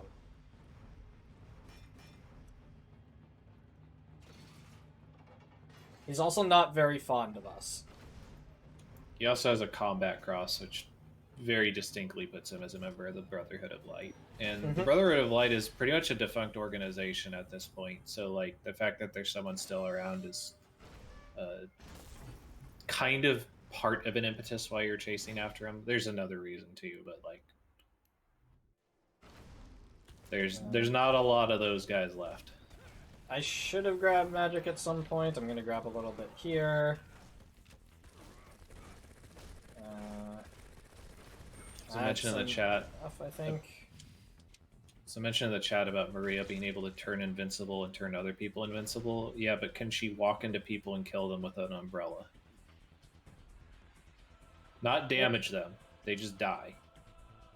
They fall off screen, which is basically in another region. Okay, well, Are we going worked, for it? So I'm gonna go for it probably twice. It would have helped if I was actually on I'm gonna kill them. I was not on Mist, which would have made that a little bit better. I'm gonna go for it. So this is a platforming skip. It's about maybe 30 seconds saved if you hit it. I got an installed demon, so I'll take that. Good work on the first part. I'm too far. I'll try this one more time.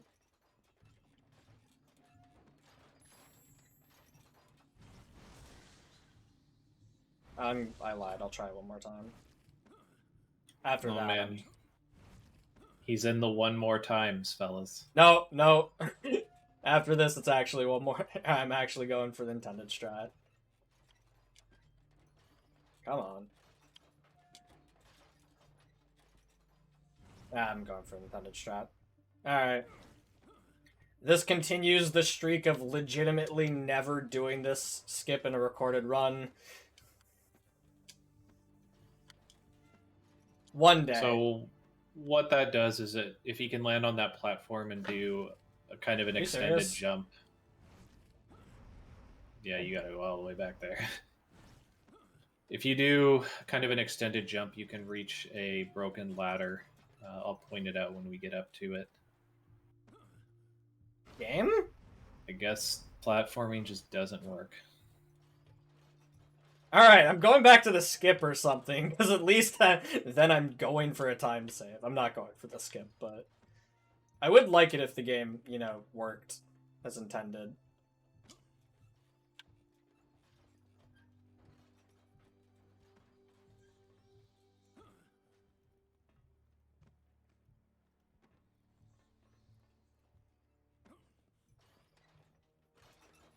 So the ladder is that ladder on the left there.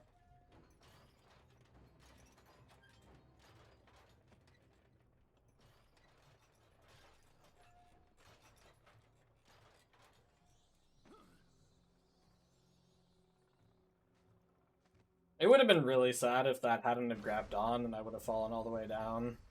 I would have just jumped for the ladder, personally.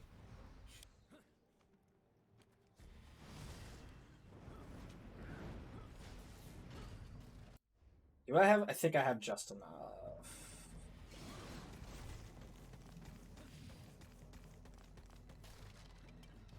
So there's a little bit of things going on in the cutscenes, which is moving our position, but basically we fell down and we need to get back up to that spot. It's also a really risky way to approach that, but it paid off. Like that guy that shoot the snot at church. If he activates too quickly, he can stop that pretty easily. Yeah.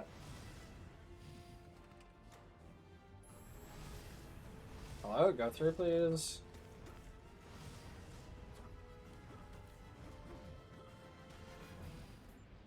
We're just gonna ride this propane tank rocket. Hell yeah. I actually got enough magic so that I don't have to drop an ensnared demon here. Yeah, we basically ride that into a different building, we blow it up.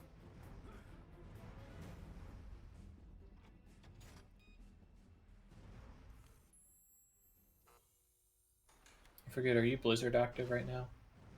I am Blizzard active right now. Okay, so yeah, that's... So this is another boss fight coming up where Church has to be a little bit careful.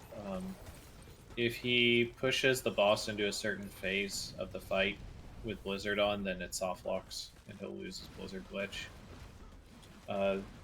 This is one of those places where using the Chaos Bombs is relatively fast. Yeah. And makes it extremely safe for keeping your Blizzard glitch.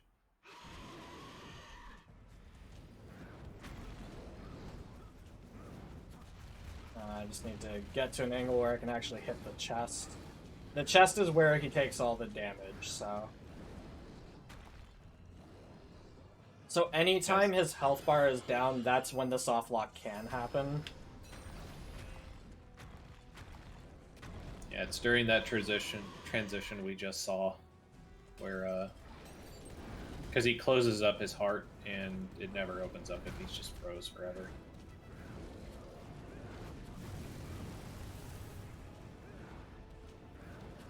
think it's like every 66%, right? Or something. Yeah. As long as I get through this, the soft lock is no longer an issue. Good. I'm just gonna finish off with Chaos Bombs. Maybe. Or not. I can't skip this either.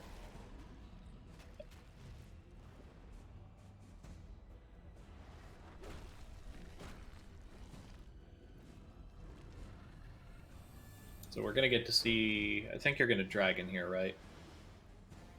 To get into the church. I'm actually not gonna dragon. Okay. I'm going for the risky strat. The dumb strat. Alright, so I'm gonna try to skip. Yeah, I wouldn't call it an arena, but there's a bunch of guys on the street coming up here, and they will stop you from trying to climb up different sections of the building here. It is possible to get past them, given a little bit of luck. This is one of two potential areas that I think Talisman of the Dragon is a good use case for. If you use it here, then it just makes it so you're protected the entire jump path. It's another one later on in the run for kind of a similar reason.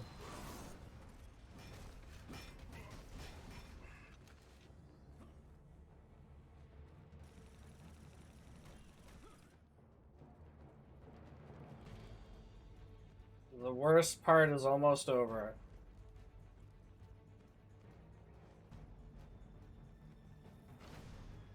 All right, nicely done. I'm going to go for the slower strat because I've found that sometimes the gargoyle won't let me jump on it. And then it's this corner, yeah. You know, wet noodle this guy with Blizzard. I am going to wet noodle this guy with Blizzard. So shoutouts to, I think it was Vipia Zone that came up with this strat, but if you have Infinite Blizzard going, or you can just get into a cycle, this, like, oh, you're going for the hards. I'm at the like area where it's like quick, but it does really good DPS on the quick one, at least in this fight.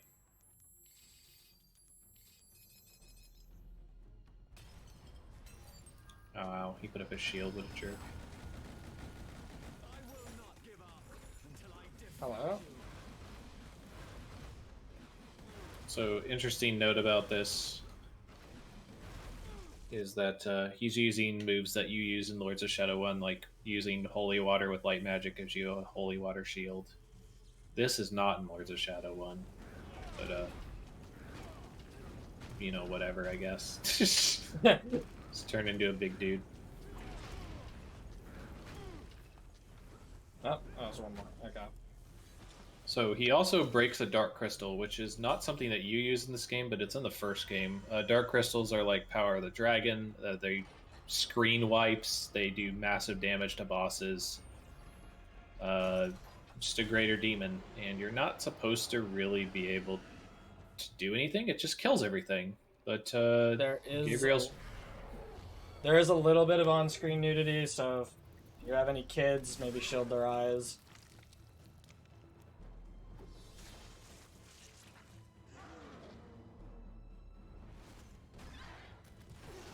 This is not a skippable cutscene.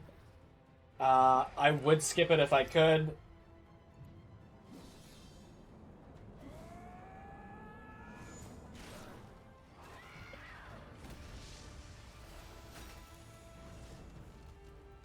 Bonk.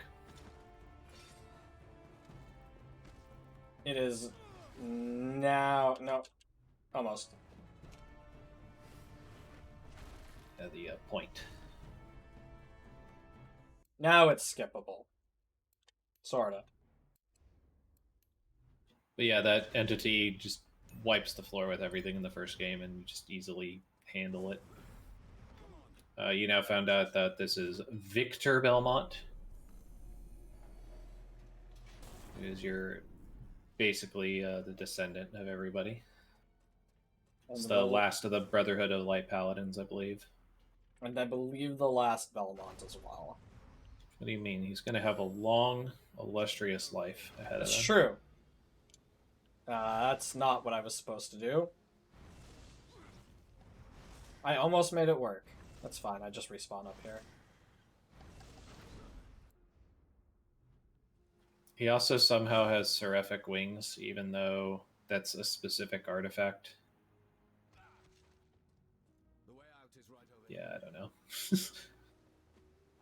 It's not the most concerning thing with his existence in this plot, so...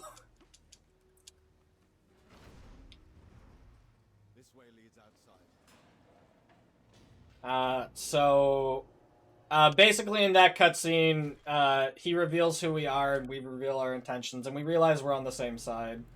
And then the lieutenant shows up, and a bunch of demons show up, so we're all gonna fight together. Yeah, he thinks by shouting a challenge out that he can draw the acolyte out from hiding. And I guess he's half right. Sorta. It should be everything. Alright. So now, Victor, decides, to... Yeah. Victor died. For a reason, I guess. I don't agree with it, but... Calls out the acolyte. Acolyte kills him. Yeah. You're now...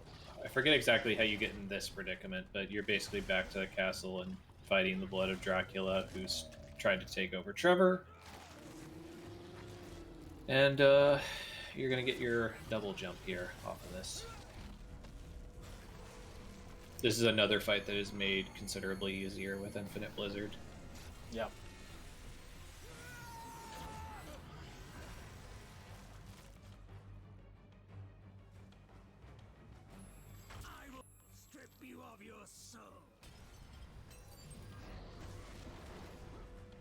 Can I actually charge up, please? Thank you. I will feed on your soul. Oh. I'm giving you the big suck.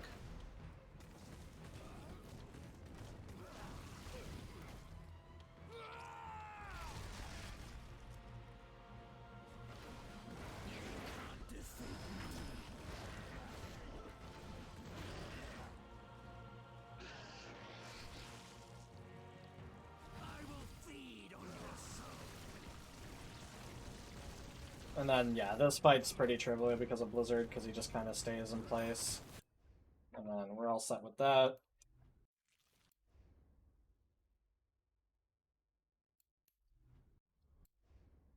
Come back out of the other Castlevania back to the real world. The lieutenant was there. That's weird. Wonder why the lieutenant wasn't helping you fight.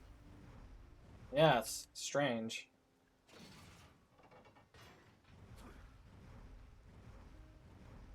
So I have a question. What's the purpose of that manhole? Is it just to have workers die?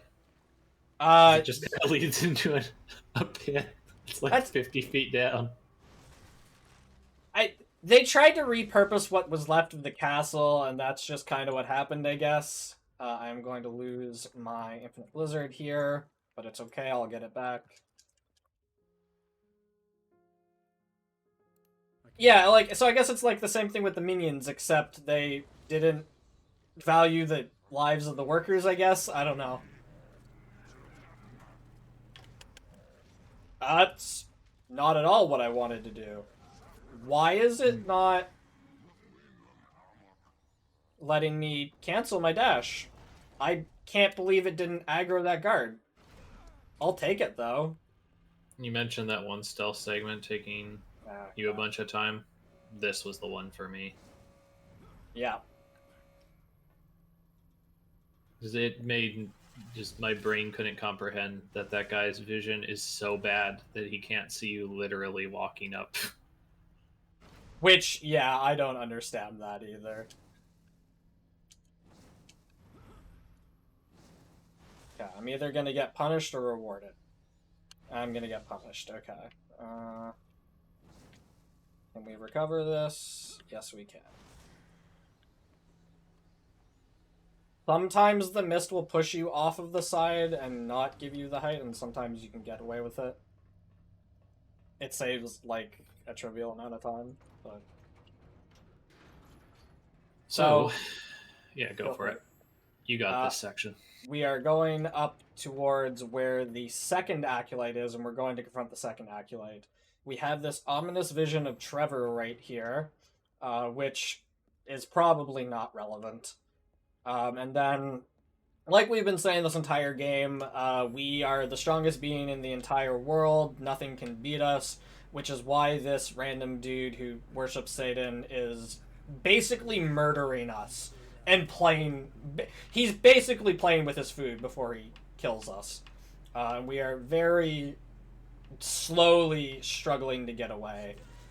And he's not really doing anything about it because why would he? There's no possible way we could get out of this. Definitely not this ominous tunnel where we just saw Trevor walk down.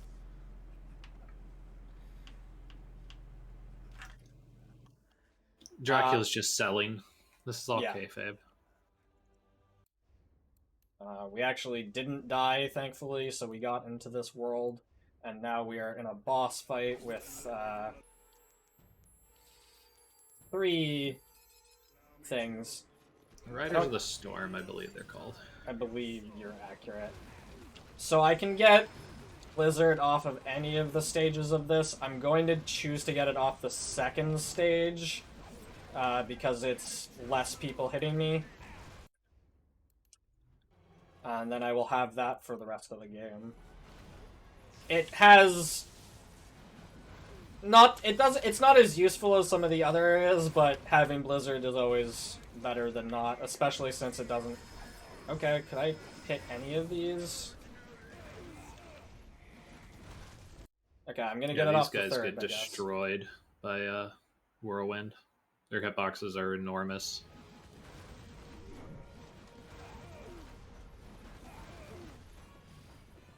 Nope, I'm on the wrong one.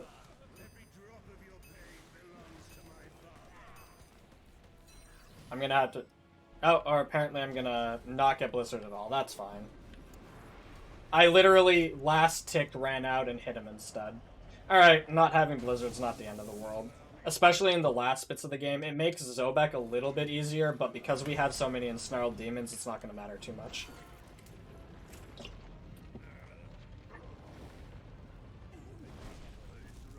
And it doesn't really do anything on the final boss fight.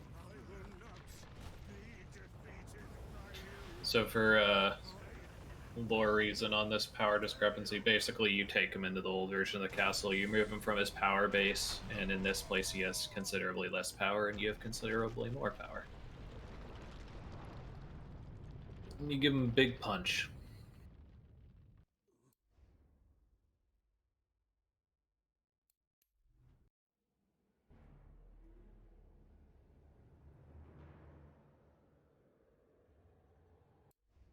This is a cutscene I can skip, and I should be skipping it. Where am I? Here we are. Did you grab on? Thank you. So we now, with double jump, I don't know why that point is so low, because you can get to it at a single point, but... notably, we are still in the other... we're not back in the real world yet. I'm going to come over here and talk to Trevor.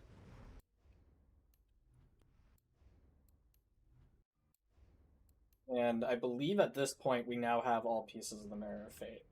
And by believe, I mean we definitely do. Come on, let's not waste any more time. And we're back here with Zobek's lieutenant.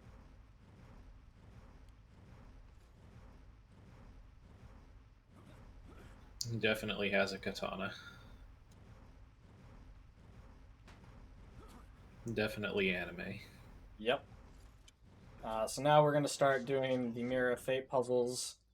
This 20-foot mirror... Hello? This 20-foot Mirror of Fate, that's definitely still in the wall of the castle. I did this wrong. It's this way. This is definitely what the Mirror of Fate did also. Oh yeah, absolutely. It was just like an over-glorified key that ran at 30 frames per second. and was really clunky. And I don't understand why he's doing all these hand gestures to turn the pieces when he could just grab the pieces, but, you know, whatever.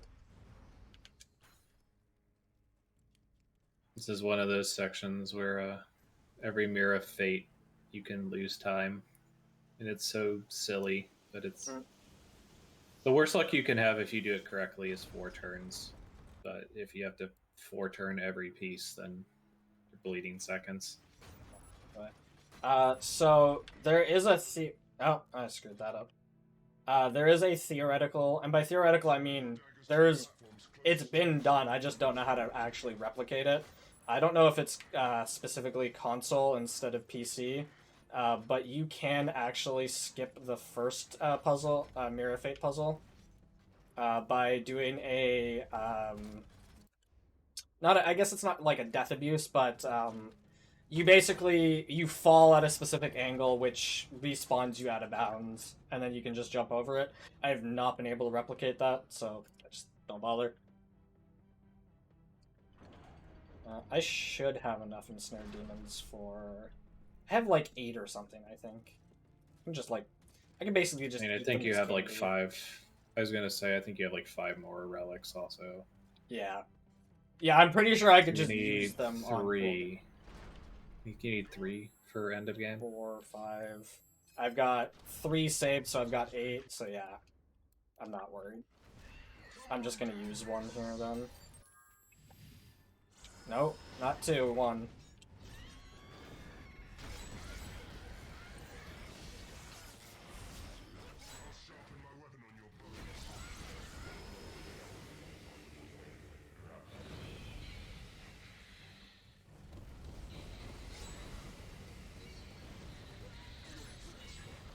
Think this can reach? I'm just gonna use fire cover again. Or I'm gonna... No, I'm... Please use fire cover? There we go.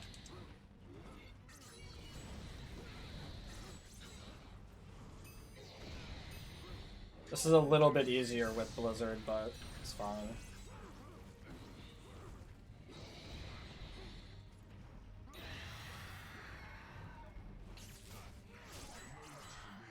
Give me this, please. There we go. That should be most of them. Can I hit this one once, please?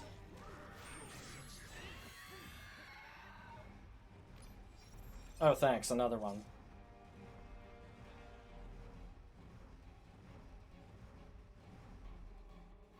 Alright, so there's going to be a lot of plot skipped here. So, we're about to enter Zobek's lair. And Dracula gets hit with like 1,000 visions at once. And we're actually gonna go back to the start of the game here.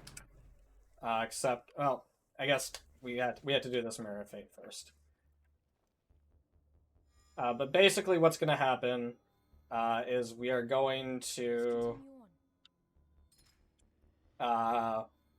we're going to be going back in time to the very beginning of the game, and we're going to be fighting the same fights. Well, some of the same fights, but we're going to have all of our power for the most part. We're also going to learn a few things.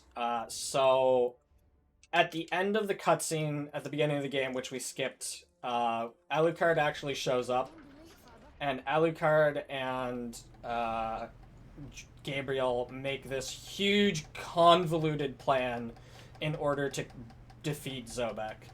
The plan includes Gabriel losing all of his power and Alucard doing a bunch of legwork, which is detailed in the DLC, in which Alucard seals all of his power, Dracula's powers, in places where he'll be able to find them later, and wipes his memory.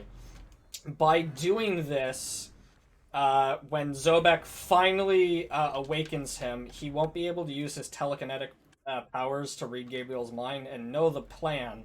So, eventually, Alucard can kill Zobek's lieutenant, take over his position, and then secretly set up this plot to defeat Zobek.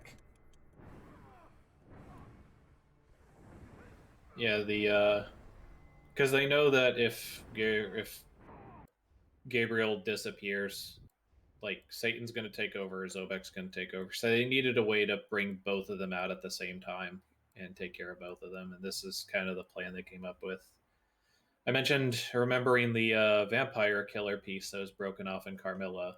That is used to forge Alucard's sword, the chrysogram, and using that small fragment of the vampire killer is what allows him to cause amnesia and drain Dracula of all of his abilities and put him into kind of like a hibernation sleep.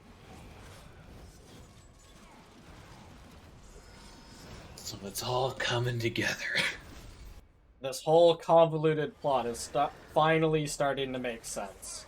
And the Mirror of Fate is there for some reason. Yeah, whatever.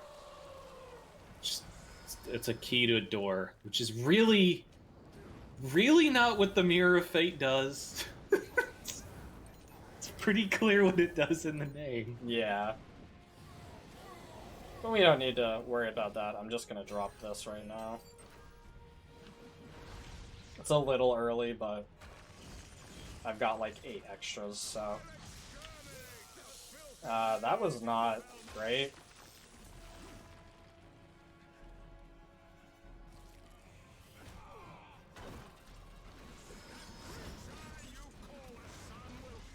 Yeah, as long as you keep the 3, I think you're fine.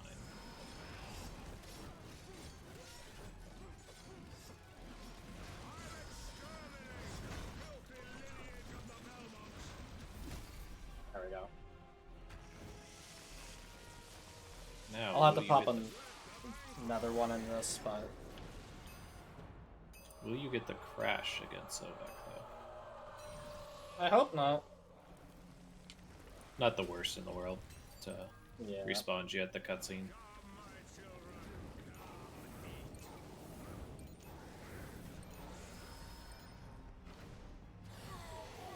Oh, we found out that the third acolyte is like some sort of papal equivalent guy.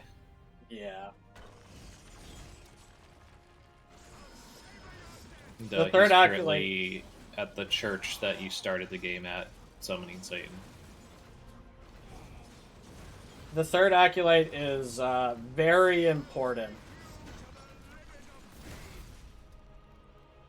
I'm not being sarcastic in any way.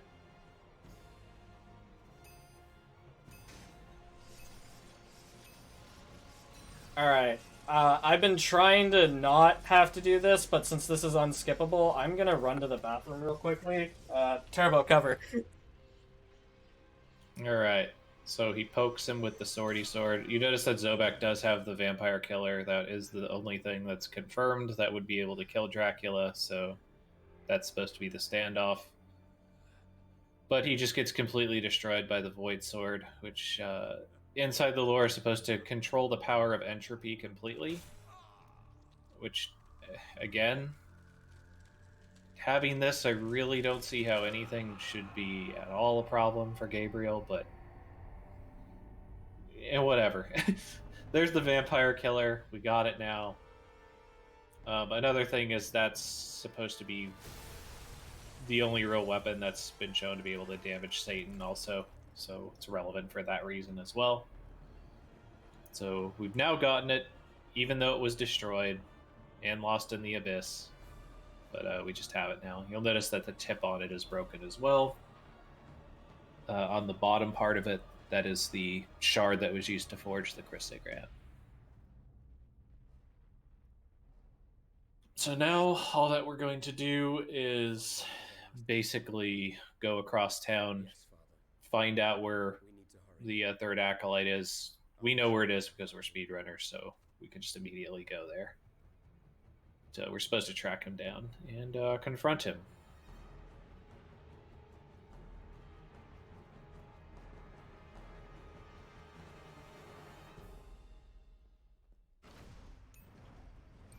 Hi. It's not skippable either. Is this where we're dragoning? I'm no. So if I had Infinite Blizzard, I would have just Infinite Blizzard. I'm just gonna go for it.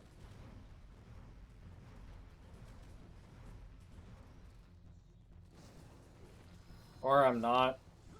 Or I'm not. There we go. Oh, okay, that's fine.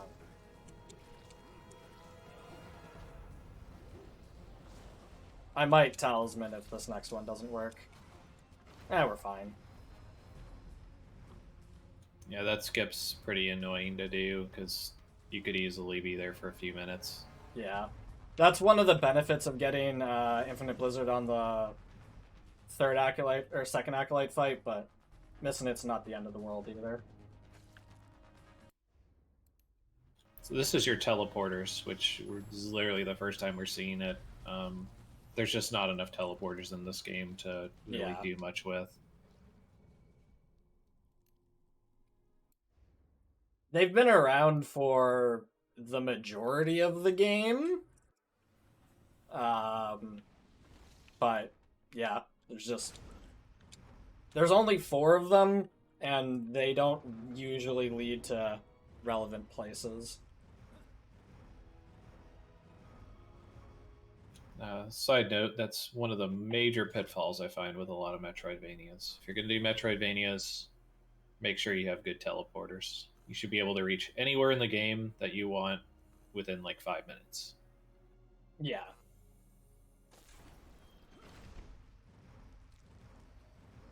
I agree. That is like a pretty substantial downfall. Is like, I want to go here. How the hell do I get there? It did make looking for all of the I think they're called relics, but the power-ups, it made that pretty infuriating.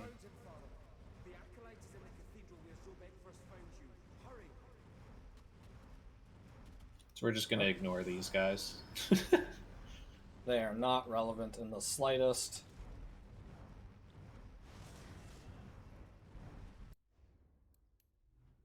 So we found Trevor. The third Acolyte's in here. So we're going to do another Mirror of Fate puzzle. And then there's going to be a cutscene which is unskippable. There is a little bit of gore in it, so if you don't like that kind of stuff, don't watch it. I would skip it if I could. That's not where that piece goes at all. You'd think I'd have done this enough times that I'd just, like, know where they all go, but for some reason I, hello? There we go. Doesn't help that, again, they move at, like, 20 or 30 frames per second. Yeah.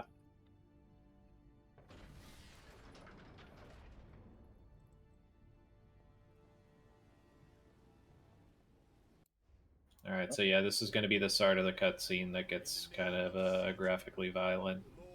We'll let you know when it passes. To be perfectly honest, unnecessarily so.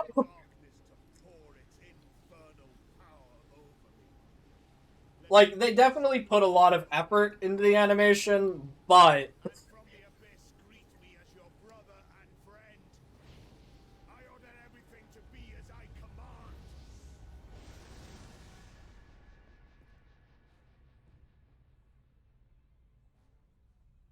I mean, this is just typical political party stuff, really. I mean... Satan's been hitting the juice in the meantime. Got himself a sweet metal codpiece. You know, all these things he didn't have last time. Oh, yeah, I mean, he got his butt kicked in a straight-up fist fight, even with the Mask of God and a giant spear staff. And he has had... I mean, he's got to hit the juice. Yeah. I think he's had, like... I think the first one happens in 1100, so he's had 1100 years at this point. Alright, so that should be it for the graphic stuff. Now I can actually skip the cutscene, too. We must go up. Now there is a giant beast, which I believe is actually also Satan. It is the Leviathan, I believe. Leviathan, yeah. And it is going to destroy the planet unless we do something about it. We need to reach those chains.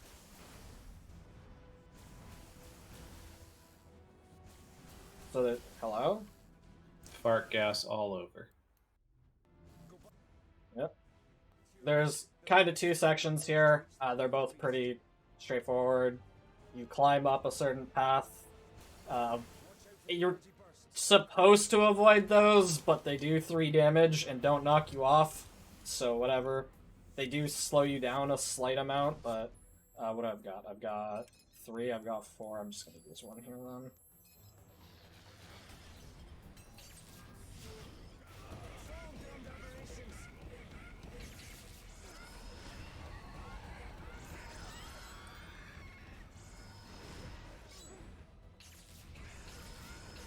So on this one, we had to defeat a little bit of enemies before we can get the chain. If we don't do that, Alucard won't go pull his chain, and we need both chains pulled in order to actually progress. And then here, Satan has possessed Alucard, and we are now fighting Alucard. I think you're yanking my chain. Oh, I actually still have Demon. I'll show myself out. Alucard's plan was always to betray you. So this is another fight where positioning on Whirlwind can really speed this up, and if he gives you a decent pattern.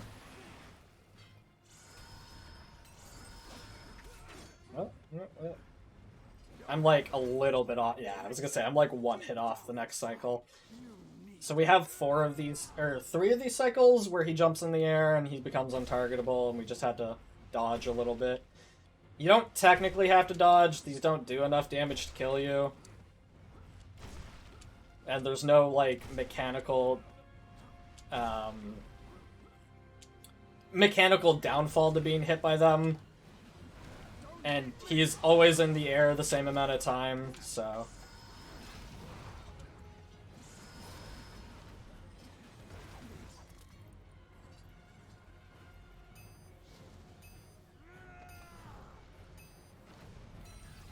Is this gonna a PB?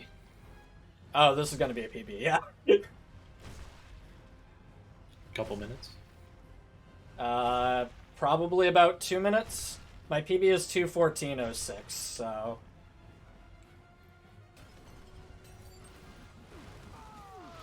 Depends how fast these two go.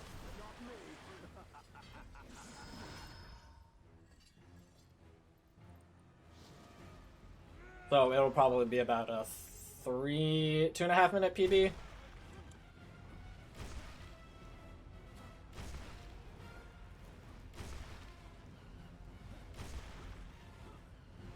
So unlike in Mirror of Fate, it doesn't end on a grapple, so time's gonna be coming up on the last hit, which is, like, basically... I'll just call it out. It's very soon.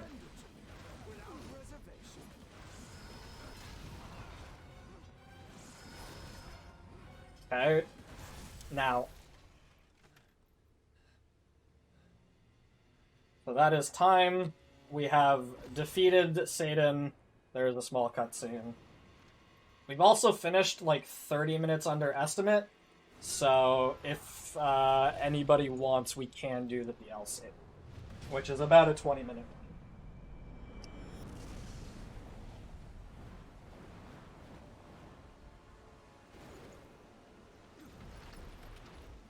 What now, Prince of Darkness?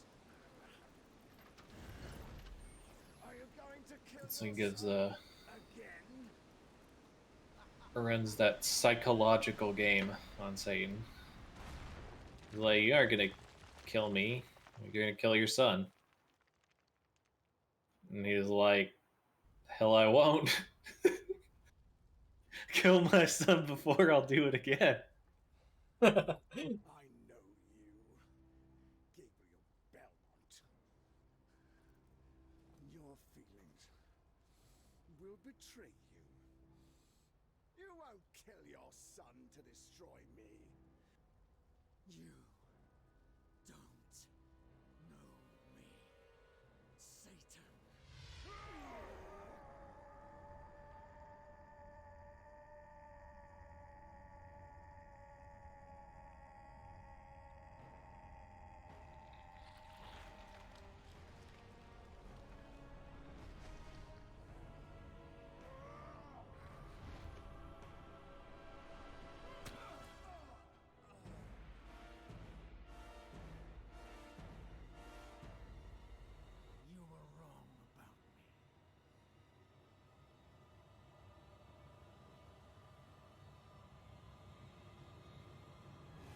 So even when he's on the juice.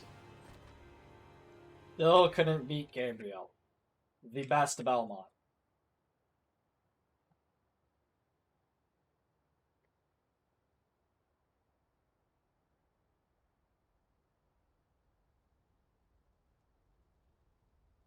Even when his hand's covered in black goo.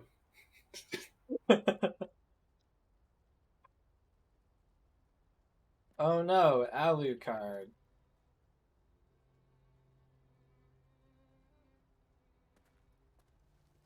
This is just his solution for everything.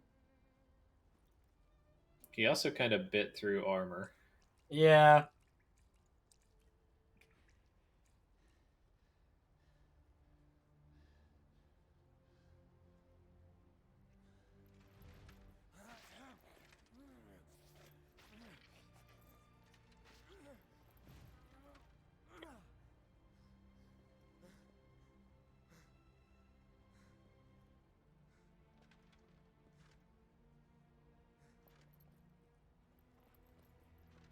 Father, the sun is rising. It's time to go. Also, all of this happened in a single night. What happens now? Consults the Mirror of Fate. Sees Kid Dracula in it, because that's in the future. Who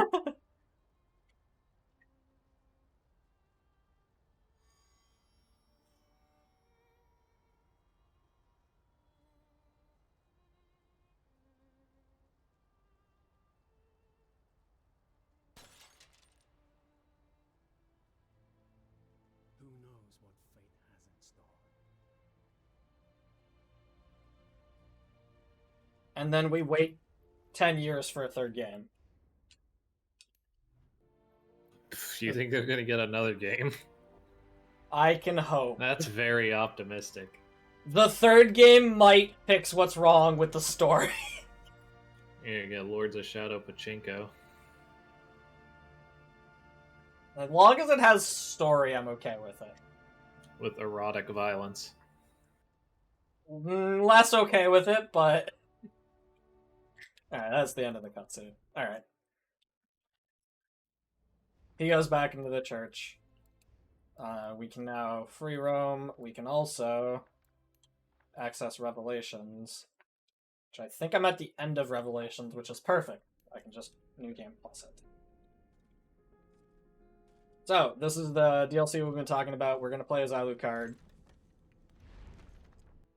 There's a lot of theoretical skips in here, and one that I could technically do, but it's very finicky, so I'm not going to do any fancy out of bounds or anything. I'll be back momentarily. Sounds good. As soon as I can find... Alright. So time will begin as soon as I hit the button. So I will count down. 5, 4, 3, 2... Timer's already gone. Doesn't matter. So the DLC is set during... It's a little... They might actually give a timeline. It's definitely happening before Dracula wakes up. But I don't know exactly when. I don't know if it's happening in the 1600s.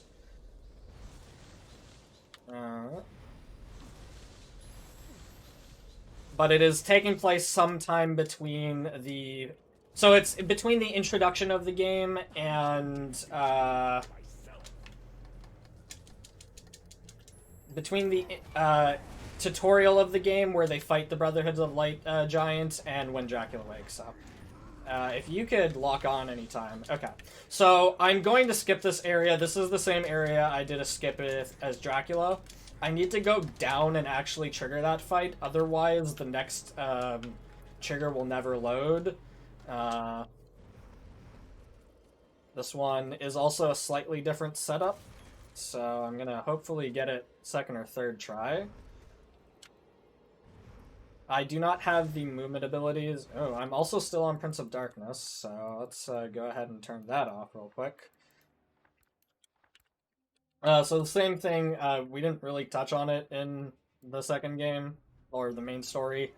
I just kind of turned the thing down, but the only thing that's really changed is how much damage I can take and how much damage the enemies do and how much they have. So just prolongs combat. It doesn't really make it harder, especially with all of the moves that we have. So I do this skip. If I didn't load that enemy, this room would just never trigger. So this is the Timeless Visions skill that Turbo was talking about earlier. So I turn back time, and I can go through. It does have a limited use, but as long as I get through it, it's fine. We now are introduced... This, again, so this is a very small DLC. So it's going to take me 20 minutes. It's maybe 2 hours length. So I'm not doing a lot of... I'm not doing a lot of big skips, but also... I'm basically getting all of my powers right at the beginning, because there's not a lot to this game. Or to this DLC, rather. I'm going to do a very small skip. I actually do not remember what intended strats are here. That's probably some batting around. I'm just going to do this. And then there's 2 mini-games here. Well, one here and then one coming up shortly. You're supposed to, like, wolf form to the end. I'm going to somewhat do that. I'm going to wolf form here, turn back to Alucard, and then fail. So the way wolf form works is Alucard's body is motionless. It basically, his spirit turns into the wolf and he leaves his body. So his body is just kind of there the entire time while the wolf form is out. That is relevant to certain puzzles.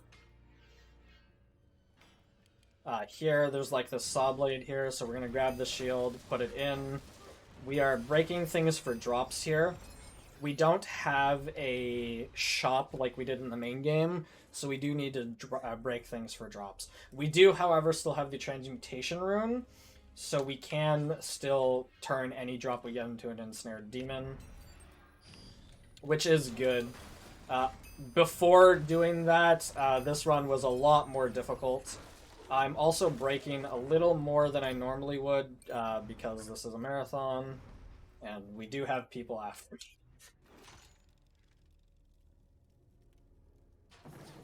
So, yeah, I saw that you got the first arena skip as well. That was nice. Yep.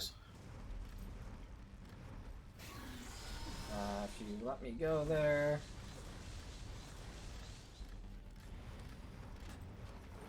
So by doing a few bats, we can zip across there. Same as the last one, I'm gonna... Oh, okay, I'm not gonna get first cycle, but I'm failing this intentionally so I can get through.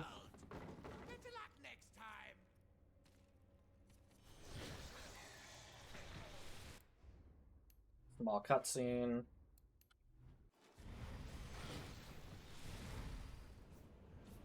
How many... That's not the button I want. I don't have access to them yet. Wait, why not? Okay, I've got 4. I don't actually remember how many I need, so I'm just gonna fill up on magic. I know filling up on magic here for at least one fight is the safe strat. I also need to learn all of my combat abilities. So Alucard, as you can see, he has a... That's not how you do that. Has a sword instead of a whip, so his combat abilities are different. There's They're really kind only of reasonably different also. Oh. Like, there's some shared common ones, but there's also some ones that are pretty unique to them, which is kind of cool. I learned a skill that I don't actually care about, because I was 1-up.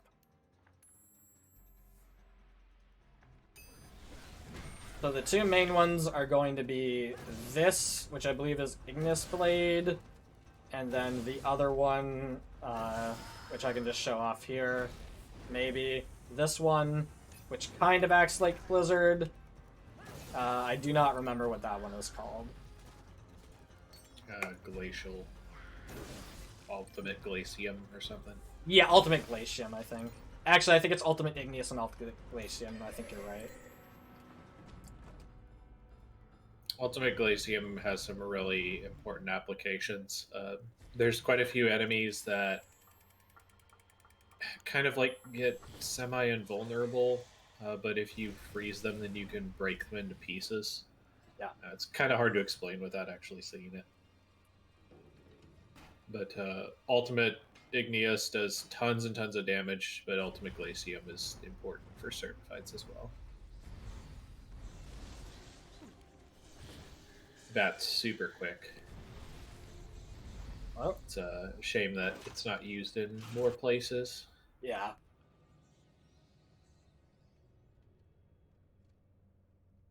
There's a lot of like out of bounds stuff you can do in this, but it's really hard to apply it in practice. I don't have.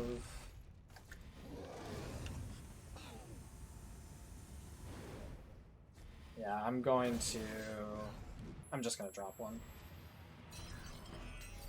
We'll make it work. I should have just grabbed some more magic, but we'll make it work. I got a drop there, so that's fine.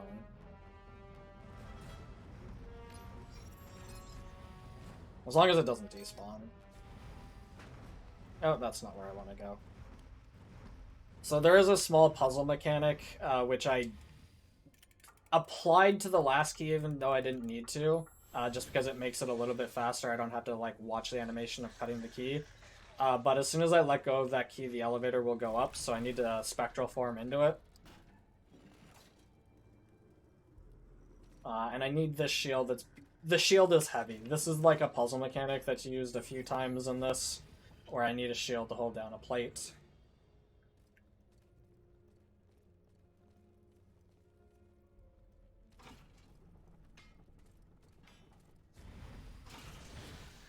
Then that, with both that on, that activates, and then we can get into this room.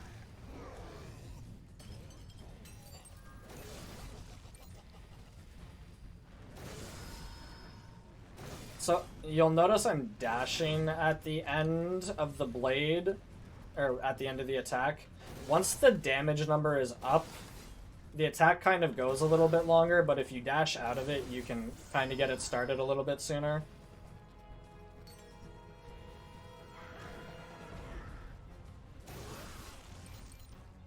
Did I get any drops? I did. There I go. Cool. So unfortunately, dashing and attacking isn't as good in this because it's actually just like a charge attack. So you like that charge thing that I just did a few times is just because like I had the muscle memory of trying to move, and instead I just did a charge it up attack, or started to charge it up rather. Yeah, you can avoid that by just using the normal sword. His attack sequences are the same, but when your muscle memory is turning into magic to use it, then like, it's easy to make a mistake on it.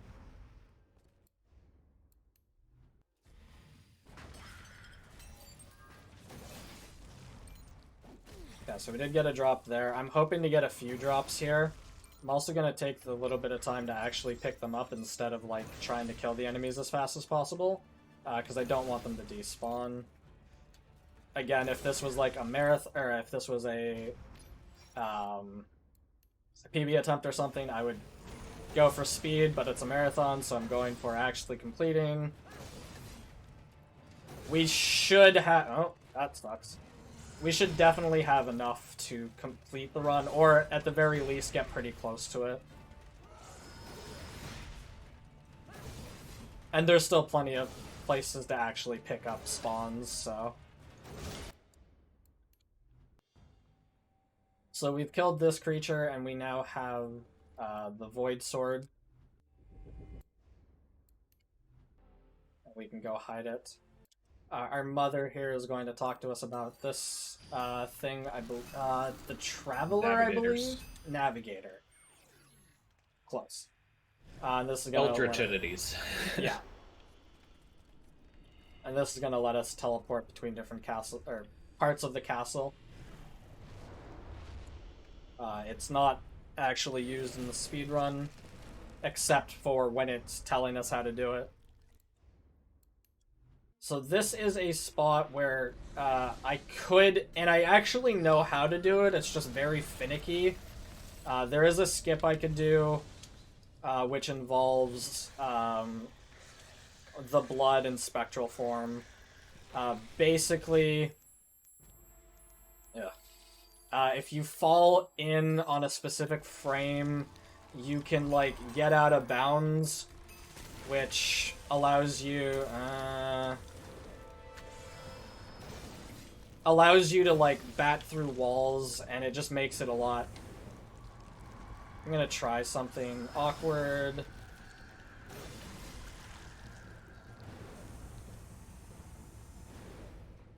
I don't actually have to kill them off now. I should be able to get through. Or I might get punished for it, but I think I get through. Yeah, I get through.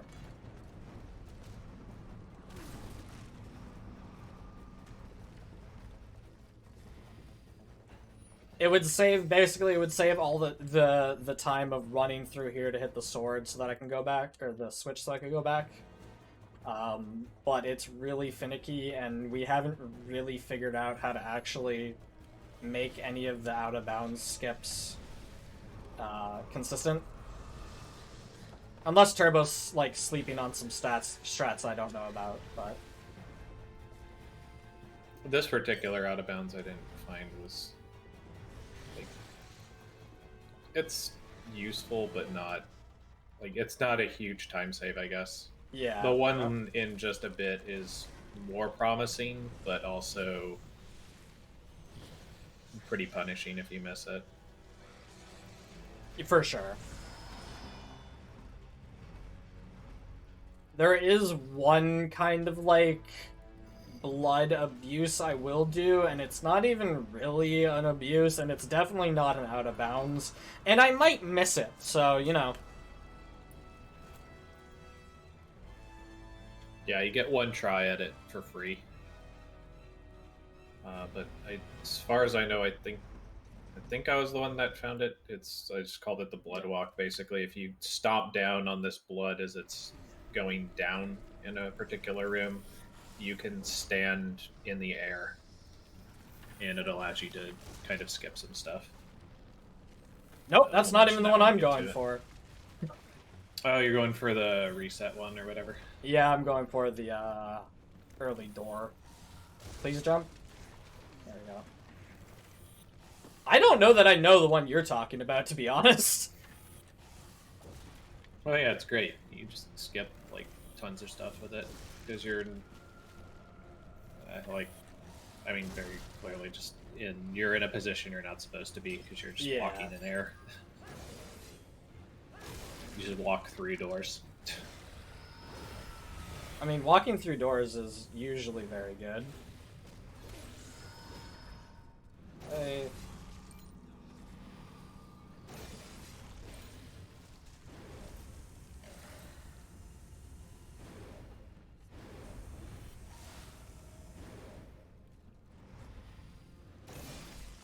So by lining them all up, it's a little faster. Also, I'm using the freeze move so that the harpies will get frozen. Yeah, I was gonna say that harpy really didn't want to come down. Yeah, that was... They do that sometimes. Harpy, like, aerial units suck in these games. There's, like, no good aerial movement.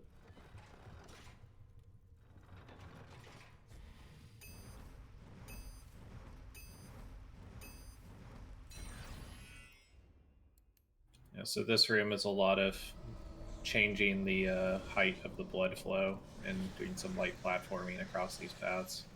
Yeah. Oh, really? I'm, like, standing on the corner, I guess. You're normally able to get across two of them as long as you're standing in the right spot. Really? Okay, I'm gonna go for one on that one, I guess. I was practicing this, like, last night and this wasn't happening, but... There we go.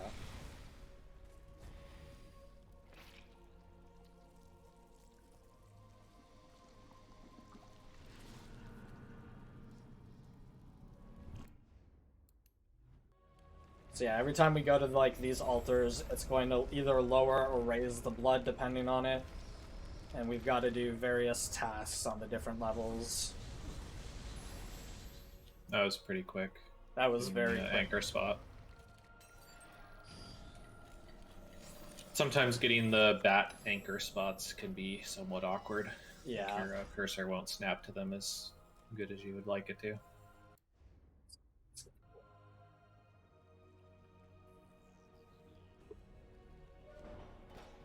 I still don't understand like why some cutscenes are seemingly why some cutscenes are skippable and some aren't. I just jumped in and now I need to hit the switch again. Unfortunate. I don't believe I have to watch the cutscene again though. Maybe I do.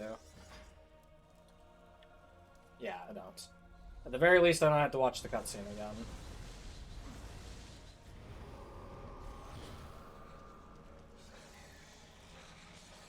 This one's a lot safer because Alucard's on actual ground.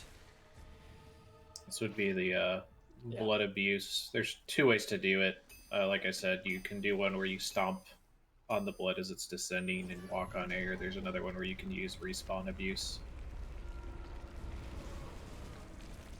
Think I did it right? Yeah.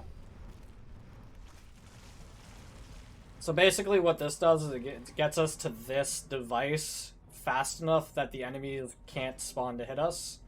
Normally, yeah, there we go. And another approach, if you miss both of those, would be to freeze them with Ultimate Glacium. Yeah. Now it's this one.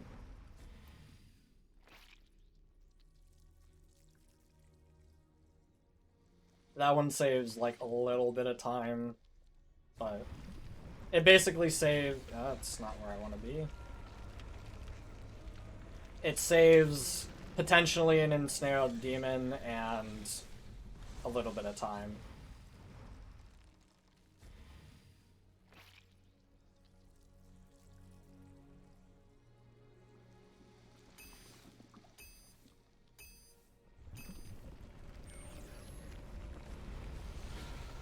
I don't know why they have statues of you. In the game Yeah, church from running this game. Just wailing in agony. Really weird.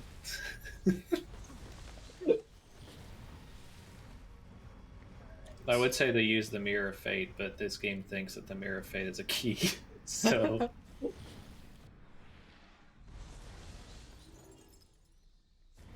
There we go. So we have this small puzzle, I guess, where the shield is broken and we need it to weigh down something. So we need to very quickly restore it and then get to the end of the, like, area.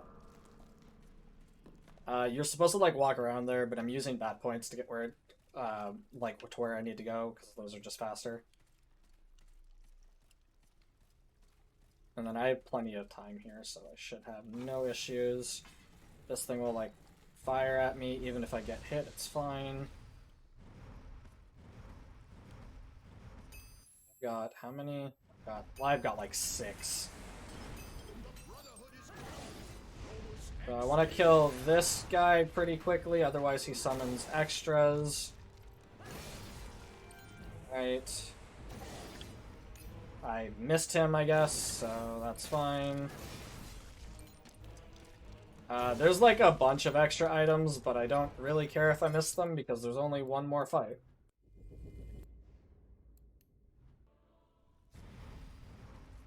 So now we've entrusted the Igneous Blade to the Gorgons.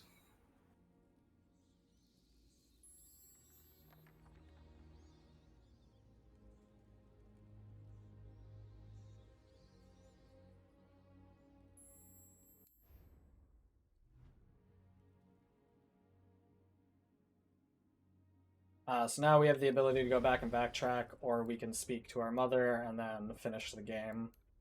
You can actually see, I don't even have all the collectibles in this. It might speed things up a little bit.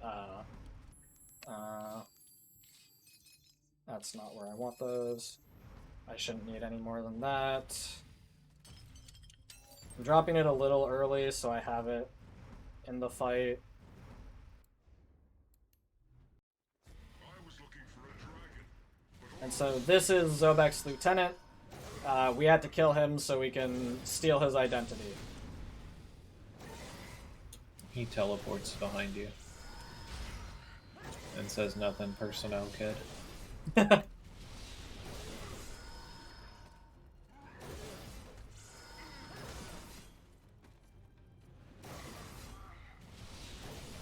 This fight is pretty trivial. You can usually get him a few times before he, like, does anything annoying, like teleports. The only annoying thing, which hopefully I don't encounter, if I do it's not a big deal, this fight can soft lock for legitimately no reason. I didn't get it. This fight can soft lock and he can be impervious to damage, and it's legitimately why I didn't finish the DLC time, by the way. Sorry, that's my fault. I didn't finish the DLC for, like, I think a year and a half because I couldn't figure out why I couldn't kill the lieutenant. And the answer is because the game just soft locks and makes him invincible.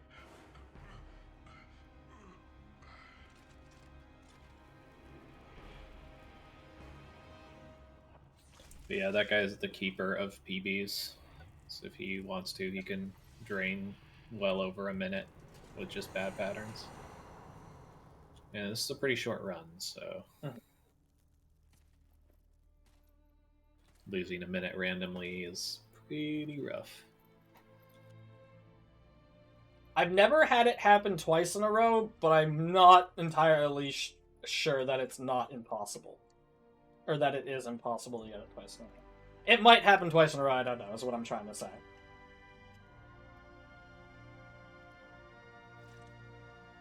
Yeah, this has been... if you've watched all 4 runs, this has been every video game of the Lords of Shadow series. The first game has better lore than the others. You were right.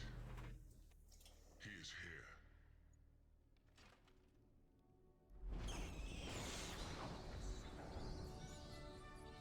Yeah, so I guess this is happening right before Dracula wakes up, all of this. I'm not sure how the bats open that door. Doesn't really make sense, but you know. We just got that $1,000. That's pretty hype. Thank you so much to everybody who's donated, and thank you to everybody who's watched. I hope you've all enjoyed this, and stick around for some really impressive runs coming up. There's the Julius exhibition of Harmony of Despair, and then Harmony of Despair itself, which is a 6-player run. Yeah, everyone. Thank you so much to Church for... Sorry, I was making sure I was unmuted.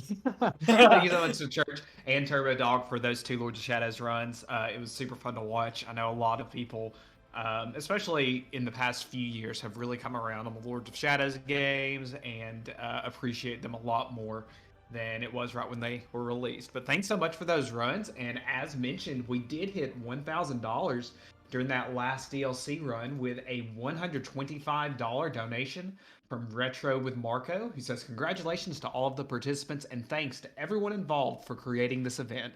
Also, Ghost Cyrus Zeal and friends. And with that, we're going to cut to a quick intermission before we jump into the Harmony of Despair Julius exhibition. So we're going to take a quick break and we will be right back.